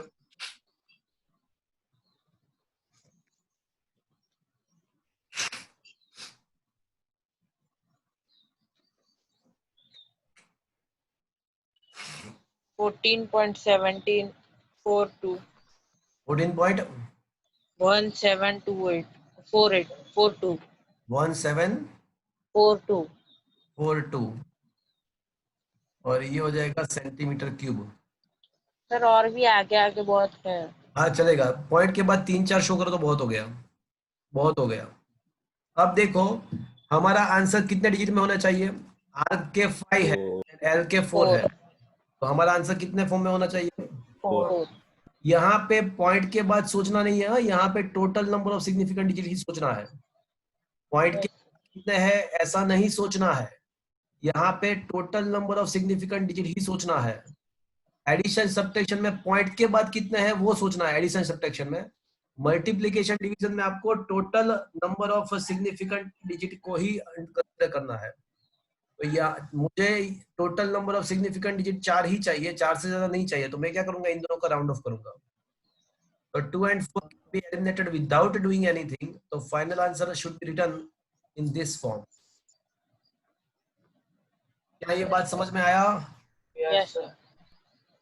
तो ये हो गए rules for the multiplication and division. और यहाँ पे नया ये सीखे हम कि मल्टीप्लिकेशन डिवीजन के अंदर कोई फिक्स्ड वैल्यू है तो उसके तो सिग्निफिकेंट डिजिट इनफाइनाइट है. तो उसका मतलब कितने कम किस में है वो देखने, कम किस में है वो देखने के लिए उसको देखने की जरूरत नहीं है, बिकॉज उसके तो इनफाइनाइट है. तो उसके अलावा और जो क्वांटिटीज है उसके देख लो और फिर उसके बाद आंसर ला लो. इसके बाद आंसर लाओ. क्या ये बात समझ में आया आपको? Yes, sir. Yes sir. तो फ्रेंड्स क्वेश्चन नंबर मैंने आज आपको 35 से क्वेश्चन नंबर 39 तक कराया. तो उसमें आपको एक ही क्वेश्चन लर्न बाय हार्ट करना है, 36 क्वेश्चन. बाकी के सबके क्वेश्चन आपको आपके अंडरस्टैंडिंग के लिए आपको करना है. मतलब ये क्वेश्चन आपको होमवर्क में 2 बार लिखना है 36, बाकी सब क्वेश्चन 1 बार लिखना है.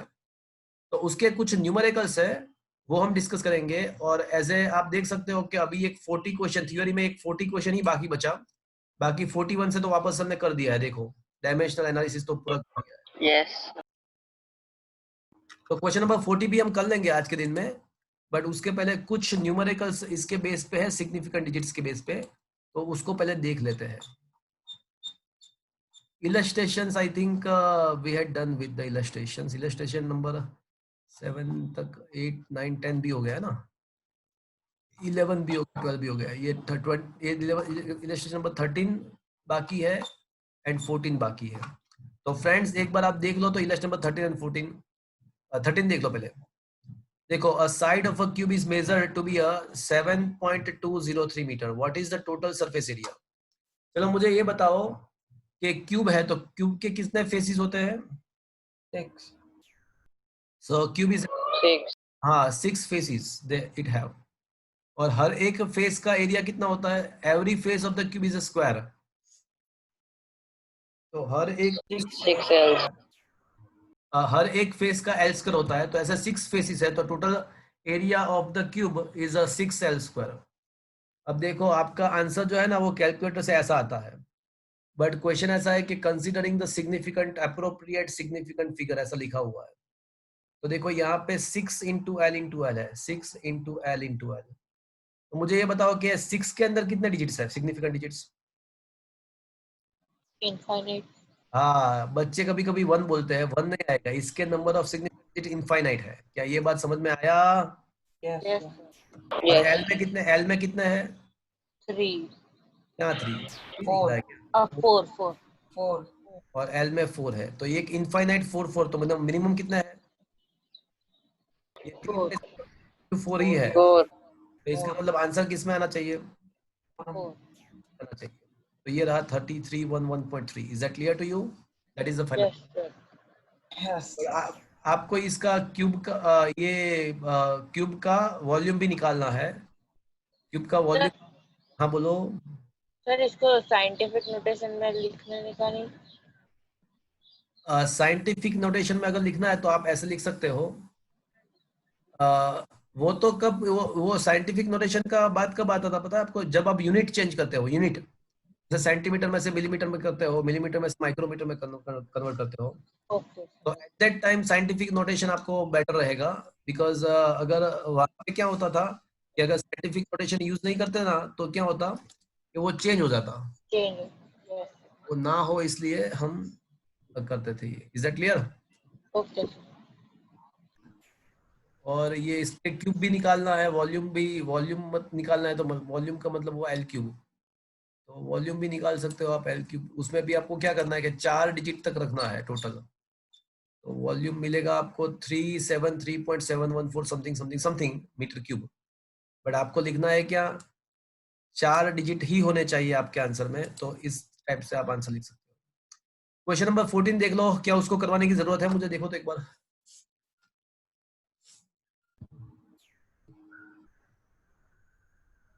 No, sir. Is it okay? No sir. Yes sir. Yes, sir. Yes, sir. Is it okay?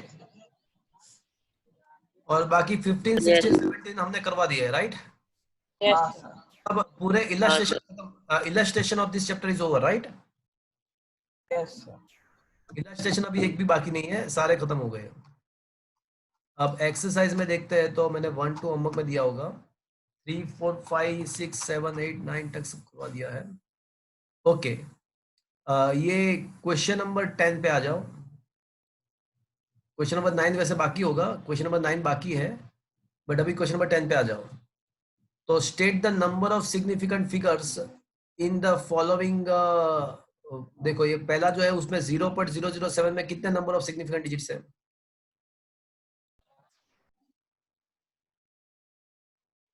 चलो बताओ भैया। 1 1. ओके,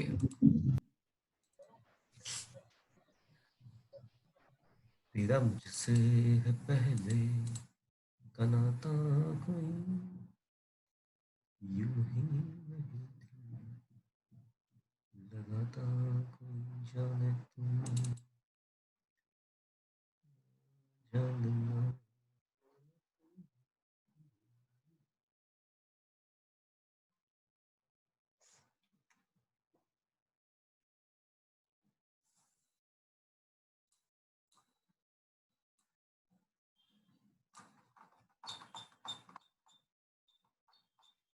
अच्छा, question number 10, are you able to see the question number 10? Yes. Yes sir. चलो मुझे ये बताओ कि फर्स्ट क्वेश्चन में कितने significant digit? How 1 many? Only 1। 1. And which of that? 7 7. 7। 7. चलो सेकंड में कौन कौन सा डिजिट सिग्निफिकेंट है? 2 6 4 2, या 6, 4. 2 6 एंड 4। थर्ड में 2 2, 3 3, 7 0 7, 0. 2370, ये जीरो भी सिग्निफिकेंट है भैया, ये जीरो भी है। Yes. चलो फोर्थ में, All. 6.320. फिफ्थ में All. ऑल, और लास्ट में 6032. 6032. हाँ ये नहीं आएगा। Is that clear to you friends? Yes, sir. Yes. Yes. Is it okay? Yes, sir. Yes, sir. Okay fine. Question number 11 and 12 मैं आपको अभी देखने को बोल रहा हूं, आप एक बार शांति से देख लो, क्या वो पता चल रहा है आपको, मुझे करवाने की जरूरत है कि नहीं है। 11th क्वेश्चन देख लो एक बार पहले, इसके बाद 12 देखेंगे। देखो लेंथ, ब्रेथ एंड थिकनेस आपको दिया हुआ है। लेंथ आपको दिया हुआ है 4.234 मीटर, ब्रेथ आपको दिया है 1.005, एंड यहाँ पे देखो ये 2.01 सेंटीमीटर है। तो फ्रेंड्स सेंटीमीटर है, नहीं चलेगा, बाकी के दोनों वैल्यू मीटर में दिया हुआ है, ये सेंटीमीटर में नहीं चलेगा। तो सबसे पहले मैं क्या करूंगा, उसको मीटर में कन्वर्ट कर दूंगा। 2.01 सेंटीमीटर माना है 0.0201 मीटर। चलो अब मुझे ये बताओ कि total number of significant digit आपको देखना है। तो मुझे ये बताओ एल में कितना है total number of significant digits? 4. 4. 4। B में कितने हैं? 4. 4। एंड एच में कितने हैं? 3. 3. आगे के जीरो सिग्निफिकेंट नहीं है, पता है ना आपको? Yes, Yes. sir. Yes, sir. और total number of significant digit 3 ही है। Is that clear to you? Yes. Yes, sir.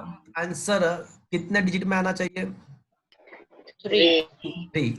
तो आपको एक रेक्टेंगुलर शीट का मतलब क्यूबॉइड है, क्यूबॉइड। फ्रेंड्स आपको एक क्यूबॉइड दिया है, तो क्यूबॉइड का टोटल एरिया कितना होता है? आप समझ सकते हो क्यूबॉइड किसको बोलते हैं? Yes. Yes, sir. और क्यूबॉइड के भी कितने फेसिस होते हैं? बताओ मुझे, क्यूबॉइड के भी कितने फेस होते हैं? इसके भी 6 फेस ही होते हैं। 6. 6. और उसका मुझे एरिया फाइंड करना है, क्यूबॉइड का एरिया फाइंड करना है। तो फ्रेंड्स देखो, अज्यूम करो कि ये लेंथ है, ये लेंथ है और ये ब्रेड्थ है। तो ये लेंथ इनटू ब्रेड्थ वाले कितने एरिया हो गए? ये भी होगा और उसके सामने वाला भी होगा, आगे ना? Yes. 2 टाइम एल बी हो गया।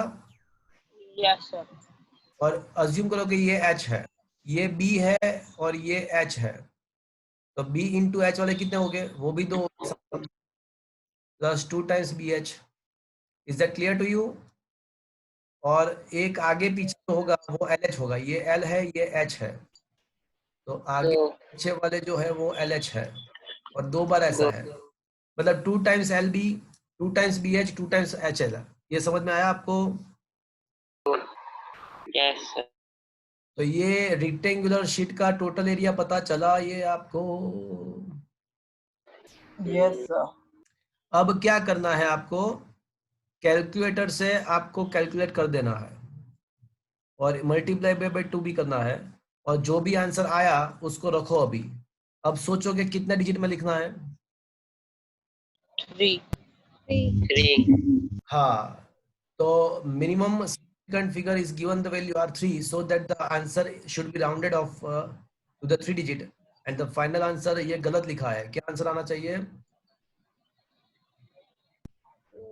8.6. 8.6. 6.2. 6 to answer, that is the answer, ये आंसर आना चाहिए। 460. Is it understood friends? Yes, sir. Sir. Yes, sir. यहाँ पे अभी एक राउंड ऑफ करना रह गया है, तो 6 को राउंड ऑफ करके यहाँ पे 2 आएगा। Answer should be 8.62 metre square. Is it okay friends? Yes, sir. और वॉल्यूम भी फाइंड करना है, तो क्यूब का तो वॉल्यूम आपको पता ही होगा, LBH। LBH. BH. तो कर सकते हो ना भैया? Yes, sir. Is that clear to you friends? Yes, sir. Yes, sir. Okay,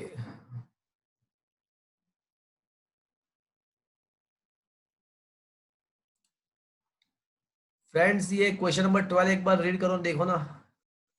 a mass of a box measured by a grocer's balance is a 2.3 kg. two gold piece of a 20.15 gram and 20.17 gram. गंदी बात, grocery shop में gold बेचता है, गंदी बात। तो 20.15 gram and 20.17 gram are added in the box. So what is the total mass? देखो problem ये है कि सबसे पहले है ना, ये किलोग्राम में है और 1 ग्राम में है, तो या तो सारे को ग्राम में कन्वर्ट करो या फिर सारी चीज को किलोग्राम में कन्वर्ट करो, जो भी करना है वो कर सकते हो आप, कोई भी चलेगा। सर एक ही केजी में है, 2 ग्राम में, तो ग्राम में ही इजी पड़ेगा। जो करना है वो कर सकते हो आप, कोई भी कुछ भी कर सकते हो, जो जैसी आपकी मर्जी। तो मैं है ना सब कुछ यहाँ पे मैंने किलोग्राम में कन्वर्ट किया है मेरे नोट्स में। तो गोल्ड पीस 1 का जो मास है किलोग्राम में, वो ये 0.02015 किलोग्राम हो जाएगा, दूसरे का 0.02017 ग्राम हो जाएगा, किलोग्राम हो जाएगा। अब टोटल मास करना है। चलो मुझे ये बताओ कि यहाँ पे पॉइंट के बाद कितने हैं, पहले जो फर्स्ट वैल्यू है उसमें पॉइंट के बाद कितने हैं? 1 1 है। 1 और यहाँ पे पॉइंट के बाद कितने हैं टोटल? 4 5। 4 और यहाँ पे भी पॉइंट के बाद टोटल कितने हैं? 5। 5 तो आपका आंसर पॉइंट के बाद कितने डिजिट में आना चाहिए एडिशन करते हो तो? 1 तो वैसे आंसर तो आ रहा है 2.34032 ऐसा कुछ आ रहा है, बट ये नहीं चलेगा। तो it should be rounded off by only 1 digit after the decimal point. It should be rounded off only 1 digit after the decimal point. So finally your answer after rounding off, ये सबको round of कर दो, ये सारे को। तो last answer कैसा लिखना पड़ेगा? 2.3 है। हाँ 2.3 ही आएगा, 2.3 ही फाइनल आंसर आएगा with the consideration of the significant digit. ये आंसर आएगा आपका 2.3 kg। समझ में आया? Yes. चलो अब दूसरा क्वेश्चन ऐसा है कि what is the difference of the masses of the pieces, gold pieces with the consideration of the significant digit. अब डिफरेंस निकालना है। तो फ्रेंड्स इन दोनों में तो किलोग्राम में कन्वर्ट करने के बाद इसमें भी पॉइंट के बाद 5 डिजिट है, इसमें भी पॉइंट के बाद 5 डिजिट है, तो मतलब आपके आंसर में भी पॉइंट के बाद कितना डिजिट आना चाहिए? 5 5 डिजिट होने चाहिए। डिफरेंस निकालते हैं तो आंसर में आप देख सकते हो कि पॉइंट के बाद 5 डिजिट, 1 2 3 4 5 डिजिट लिखे हुए हैं। देखो ये Yes. समझ में आया? Yes, sir. Is it okay? Yes. हाँ समझ में आया? ओके तो ये सिग्निफिकेंट डिजिट्स के रिगार्डिंग जो क्वेश्चंस थे वो हमने डिस्कस कर लिए। अब देखते हैं कुछ है कि नहीं है।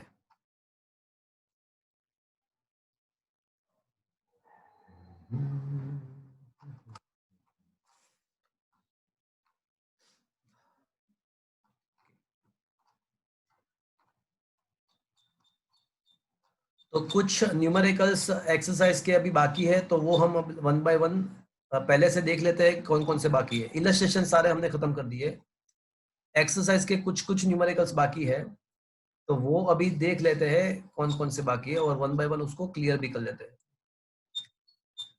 चलो फर्स्ट क्वेश्चन फ्रेंड्स, आपने ये फर्स्ट एंड सेकंड किया? हाँ सर। Yes, try sir. किया फर्स्ट एंड सेकंड, उसमें कुछ डाउट है? No sir. किसी को कुछ पूछना है फर्स्ट एंड सेकंड में? No sir.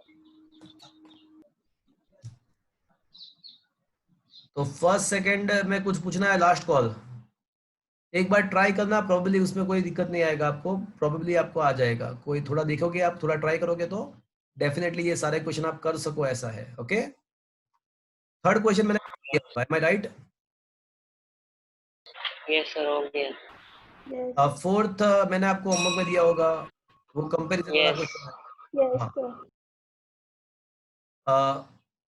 फिफ्थ मैंने आपको अलग से करवाया होगा। Yes. मैंने 6 एंड 8 के बारे में ऐसा बोला होगा, 6 एंड 8 के बारे में ऐसा बोला होगा कि वो अभी प्रैक्टिकल होने के बाद आपको समझ में आएगा, अभी आपको उसको करने की जरूरत नहीं है। Yes. Yes. के बाद वो आपको समझ में आएगा। बोला होगा. ओके, 7th मैंने करवा दिया होगा. यस और नो? Yes. Yes, sir. चलो अब 9 से बाकी हो गया. My right? 9 बाकी. Yes. Yes, sir. आप कभी मूवी देखने गए हो? Yes, sir. तो उसमें क्या होता है? Screen. स्क्रीन होता है. और वो पिक्चर कहाँ से आता है? स्क्रीन के ऊपर पीछे से. वो पीछे से आता है. तो स्क्रीन में कोई पिक्चर वहां पे वैसे कुछ भी होता नहीं है. वहां पे प्रोजेक्शन करते हैं वो लोग.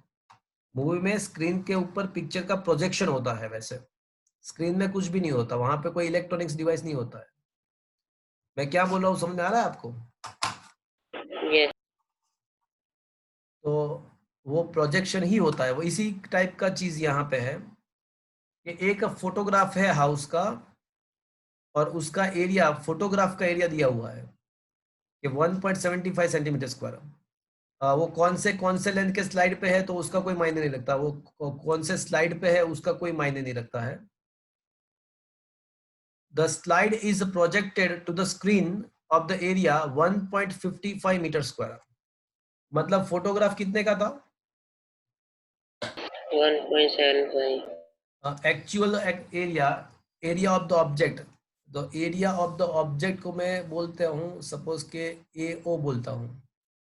एरिया ऑफ द ऑब्जेक्ट को बोलूंगा मैं AO. तो actual area of the object was 1.75 centimetre square. That was a centimetre square. इसको मीटर स्क्वायर में कन्वर्ट करते हैं. तो फ्रेंड्स मुझे बताओ सेंटीमीटर इक्वल्स टू कितने मीटर हुआ? 1 centimetre. How many? 10 raised to minus 2. 10 raised to minus 2. अब सेंटीमीटर स्क्वायर है तो 10 raised to minus 2 का स्क्वायर है 10 raised to -4. Minus. चलो मीटर स्क्वायर. ये that is the area of actual object. अब स्क्रीन पे उसको प्रोजेक्शन करना है तो स्क्रीन पे उसका इमेज फॉर्म होगा. तो एरिया ऑफ द इमेज क्या है? 1.55. 1.55. तो अब क्वेश्चन ऐसा है कि what is the linear magnification. ये जो पूरा सिस्टम है उसका लीनियर मैग्निफिकेशन कितना है? तो उसका लीनियर मैग्निफिकेशन मुझे सिस्टम का फाइंड करना है. तो एक काम करते हैं, पहला है ना एरियल मैग्निफिकेशन फाइंड करते हैं. पहले एरियल मैग्निफिकेशन मतलब एरिया कितना बड़ा हो रहा है वो फाइंड करते हैं. तो पहले है ना एरिया का जो magnification, it is called the areal magnification. तो पहले हम क्या करेंगे कि एरियल मैग्निफिकेशन फाइंड करेंगे. तो आपको क्या फ्रेंड्स आपने 10th स्टैंडर्ड में ये पढ़ा हुआ है कि magnification is equals to image height upon object height. Yes, sir. Yes, sir. But वो जस्ट हाइट का मैग्निफिकेशन था. अब यहाँ पे एरिया का मैग्निफिकेशन फाइंड करना है तो क्या करना पड़ेगा आपको? Image area upon object area. तो इमेज एरिया 1.55 मीटर स्क्वायर है एंड ऑब्जेक्ट एरिया अभी देखा हमने कि भाई 1.75 10 raised to minus 4 है. तो आपको मिल जाएगा एरियल मैग्निफिकेशन. चलो अब मुझे तो एरियल नहीं फाइंड करना है. मुझे तो क्या फाइंड करना है? ये मुझे एरियल मैग्निफिकेशन तो मिल गया. चलो ये मुझे एरियल मैग्निफिकेशन तो मिल गया कि image area upon object area करके. बट मुझे है ना एरियल मैग्निफिकेशन नहीं चाहिए, मुझे लीनियर मैग्निफिकेशन चाहिए. तो क्या आपको ये पता है कि area is equal to length square?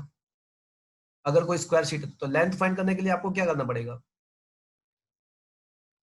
Area का रूट निकालना पड़ेगा ना. तो सिमिलरली अगर आपको लीनियर मैग्निफिकेशन फाइंड करना है तो आपको क्या करना पड़ेगा? Yes. Serial magnification. मैग्निफिकेशन का रूट निकालना पड़ेगा. तो क्या ये कर सकते हो आप फ्रेंड्स? Yes, sir. देखो अभी जो क्वेश्चन मैं आपको करा रहा हूं ना उसको इस चैप्टर के साथ कोई लेना देना नहीं है. अभी जो मैं क्वेश्चन आपको करा रहा हूं उसको इस चैप्टर के साथ कोई लेना देना नहीं है. वो आपके नॉलेज, आपके लॉजिक के साथ उसको लेना देना है. चैप्टर के फंडामेंटल के साथ उसका कोई लेना देना नहीं है. अभी जितने भी क्वेश्चन मैं कराऊंगा वो आपको नॉलेज आपका एंड आपके लॉजिकल अप्रोच के साथ उसको लेना देना है. जैसे ये 9th क्वेश्चन देखा तो उसमें कहीं पे भी ये चैप्टर का कोई कंसेप्ट है ही नहीं. ये चैप्टर अभी जो हमने चैप्टर डिस्कस किया चैप्टर नंबर 2 उसके साथ उसका कोई लेना देना ही नहीं है. उसका कोई लेना देना नहीं है. अब ऐसा ही बहुत सारे क्वेश्चन इस चैप्टर में दिए हुए हैं जिसको आपको सोचना है और आपको खुद आंसर देना है. उसको चैप्टर के फंडामेंटल के साथ इसका कोई लेना देना नहीं है। ऐसे बहुत सारे क्वेश्चन है, तो देखते हैं वन बाय वन। बट ये 9 क्वेश्चन समझ में आया friends? Yes, sir. Yes. Okay, अब क्वेश्चन नंबर 10 अभी हमने किया, 11 भी कर दिया, 12 भी कर दिया, 13 पहले हो गया है, 13 पहले ही हो गया है। अब 13 का एक जो सेकंड पार्ट है ना, वो आप देख लेना, वो आपको समझ में आ जाएगा।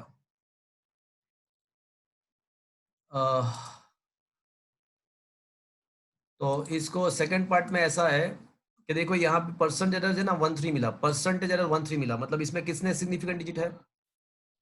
13 में कितने सिग्निफिकेंट डिजिट है? Yes, sir.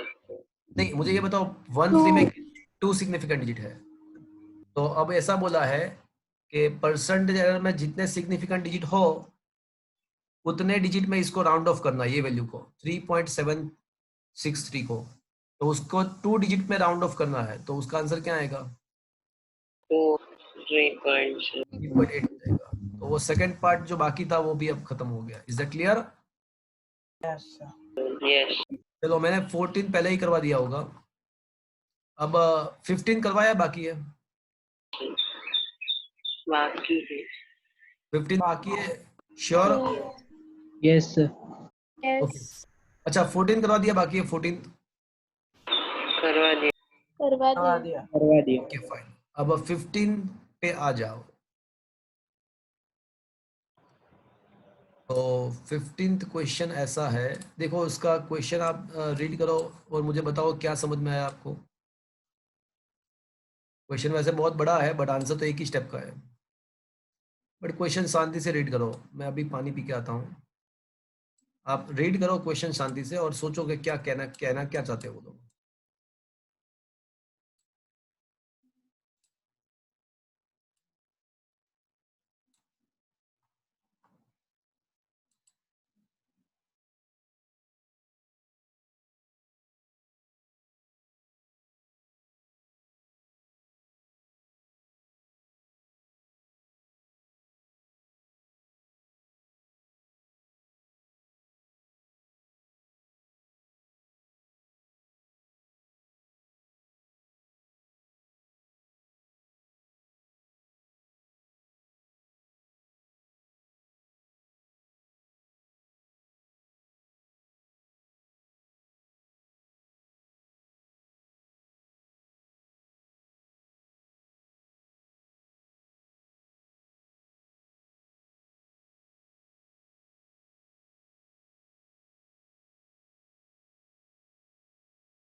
बोलो, क्वेश्चन में समझ आया आपको?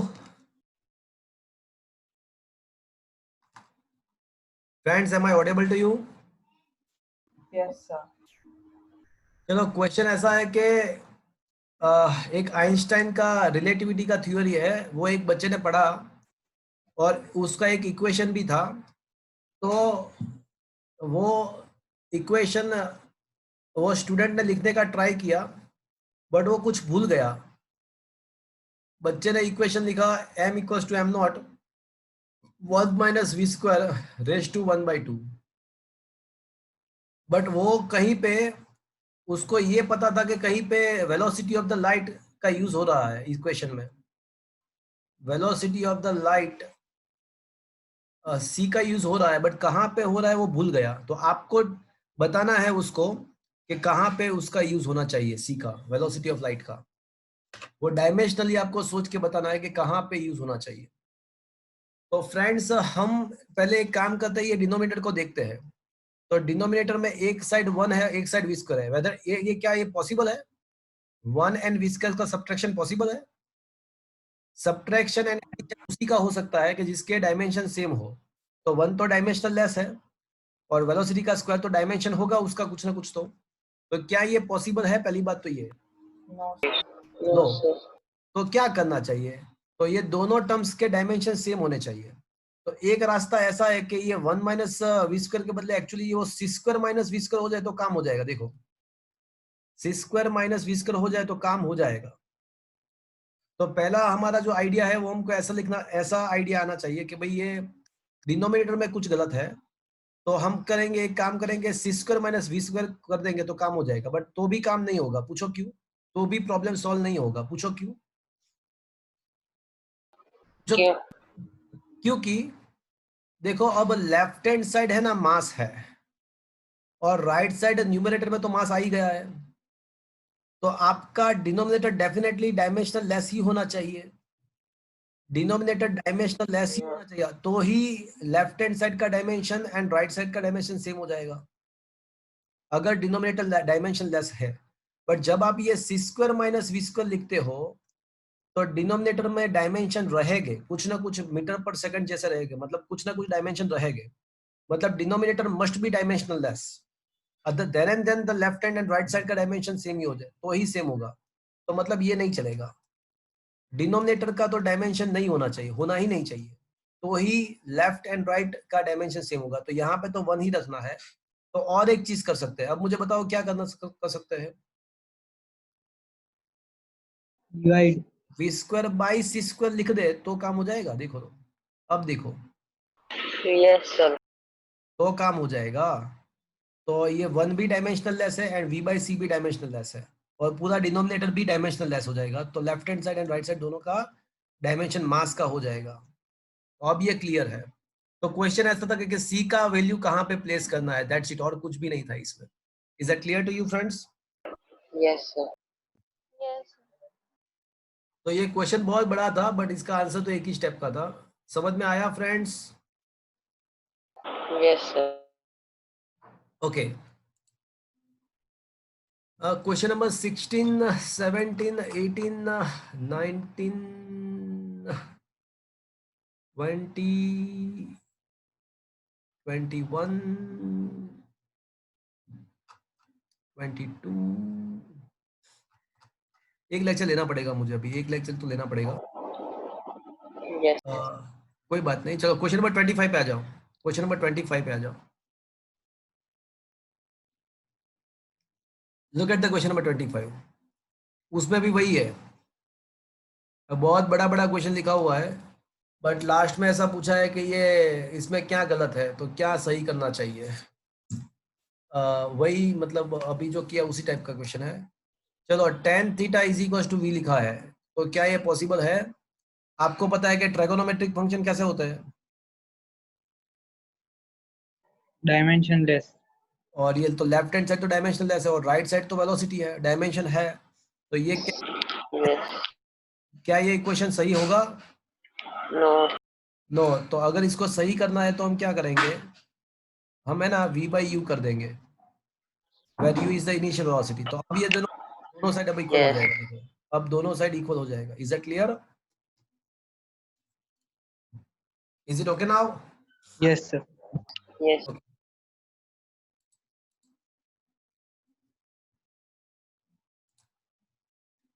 चलो अब करेंगे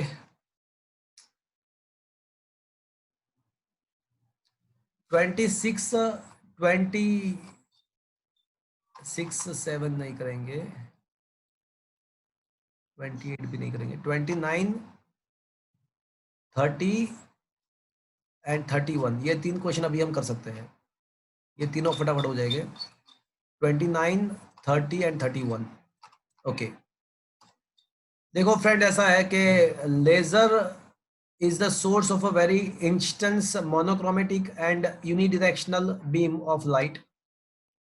These properties of a laser light can be exploited to measure long distances. The distance of a moon from Earth has been already determined very precisely using a laser as a source of light. A laser light beamed at the moon takes a 2.56 seconds to return from the moon's surface.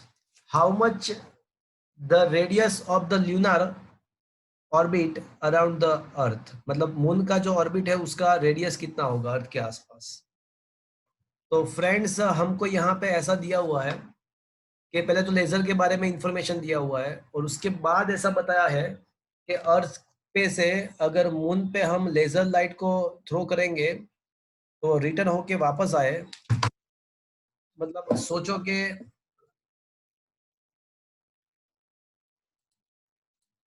सोचो कि यहाँ पे अर्थ है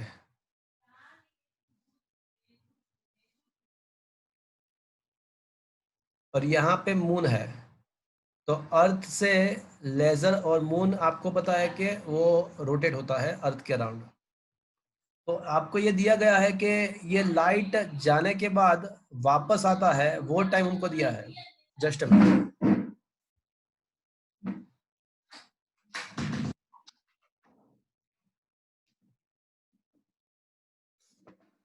तो अर्थ से light moon पे जाने के बाद वापस आता है, वो टाइम हमको दिया है।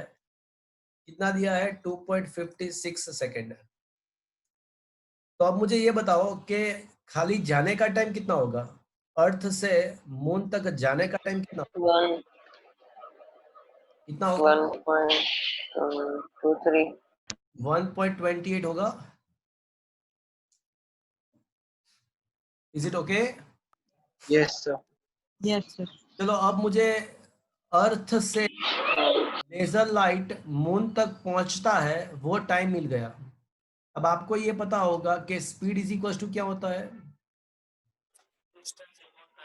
Distance upon time. तो अगर टाइम फाइंड करना है तो आपको क्या करना पड़ेगा? Sorry, distance velocity into time करना पड़ेगा। Is that clear?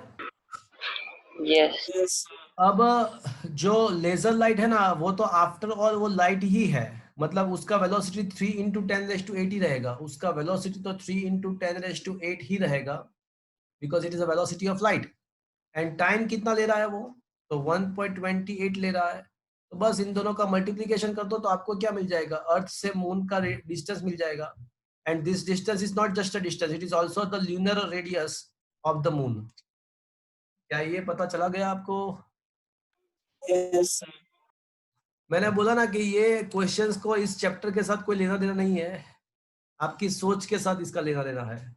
तो पहले टाइम फाइंड किया, फिर वेलोसिटी इनटू टाइम, तो डिस्टेंस मिल गया। अब ये सेम क्वेश्चन जो है ना, वो 30 क्वेश्चन है, उसमें भी वही है। आप एक बार शांति से इस क्वेश्चन को देखो और सोचो कि क्या ये बराबर है। 30 क्वेश्चन, एक बार उसका क्वेश्चन रीड करो। आपने गाजी अटैक देखा पिक्चर? हाँ सर। yes उसमें भी आपको पता है कि जो एनिमी सबमरीन होती है तो उसका लोकेशन डिटरमाइन करने के लिए सोनार सिस्टम का यूज होता है। तो उसमें क्या होता है, सोनार सिस्टम में भी वही होता है कि यहाँ पे हमारा सबमरीन है, यहाँ पे वो एनिमी का सबमरीन है, तो यहाँ पे उसमें भी लेजर जितना ही होता है कि भाई सोनार में से लाइट को डालने का, वापस आने का। तो वो वापस आती है लाइट, तो वो जो टाइम लेते हैं उसके द्वारा ये डिस्टेंस, एनिमी सबमरीन का डिस्टेंस हमको मिल जाएगा। एनिमी सबमरीन का डिस्टेंस मिल जाएगा, तो वही करना है वापस से कि भाई टोटल टाइम जो लिया है ना वो 77 सेकेंड्स है। तो जाने का टाइम कितना होगा? खाली जाने का, इको का मतलब वापस आना, इको का मतलब वापस आना, तो जाके वापस आने का टाइम 77 है, तो जाने का कितना होगा, उससे हाफ होगा। अब distance is equal to speed into light, speed तो हमको दिया हुआ है, वाटर के अंदर जो सोनार में क्या होता है कि साउंड वेव होते हैं, साउंड वेव, लाइट वेव नहीं होते हैं सोनार में। तो साउंड वेव का वाटर के अंदर जो वेलोसिटी है, speed of sound is 1450 metre पर सेकेंड। बट अब स्पीड इनटू डिस टाइम करो तो आपको क्या मिल जाएगा, डिस्टेंस मिल जाएगा। तो एनएमए सबमरीन का डिस्टेंस आपको मिल जाएगा। तो क्या ये करवाने की जरूरत है मुझे, देखो तो एक बार। No, sir. Is it okay friends? Yes, sir. And question number 31 देख लो एक बार। तो उसमें भी वही चीज है कि the farthest object in our universe is discovered by the modern astronomers are so distant that the light emitted by it will takes billions of years to reach the earth. This object known as a quasar have many puzzling features which will not yet to be satisfactorily explained. But हमारे लिए वो चीज काम का नहीं है, हमारे लिए अभी ये चीज है कि भाई what is the distance in kilometer of the quasar from which the light takes a 3 billion years। मतलब कोई क्वासर बहुत ही long long long distant object है अर्थ से बहुत ही दूर एक ऑब्जेक्ट है, उसको क्वासर बोलते हैं। तो क्वासर में से अर्थ पे जो लाइट आता है ना, उसका टाइमिंग 3 बिलियन ईयर्स है। तो पहले तो बिलियन को आपको सबसे पहले बिलियन मतलब आपको पता होगा 10⁹ होता है, बिलियन का मतलब 10⁹ होता है, 3 बिलियन ईयर्स तो 10⁹ ईयर्स। अब आपको ईयर को किस में कन्वर्ट करना है, ईयर को आपको सेकंड में कन्वर्ट करना है। तो पहले ईयर को डे में कन्वर्ट किया, ये 365.25 क्यों लिखा हो तो पता है ना आपको।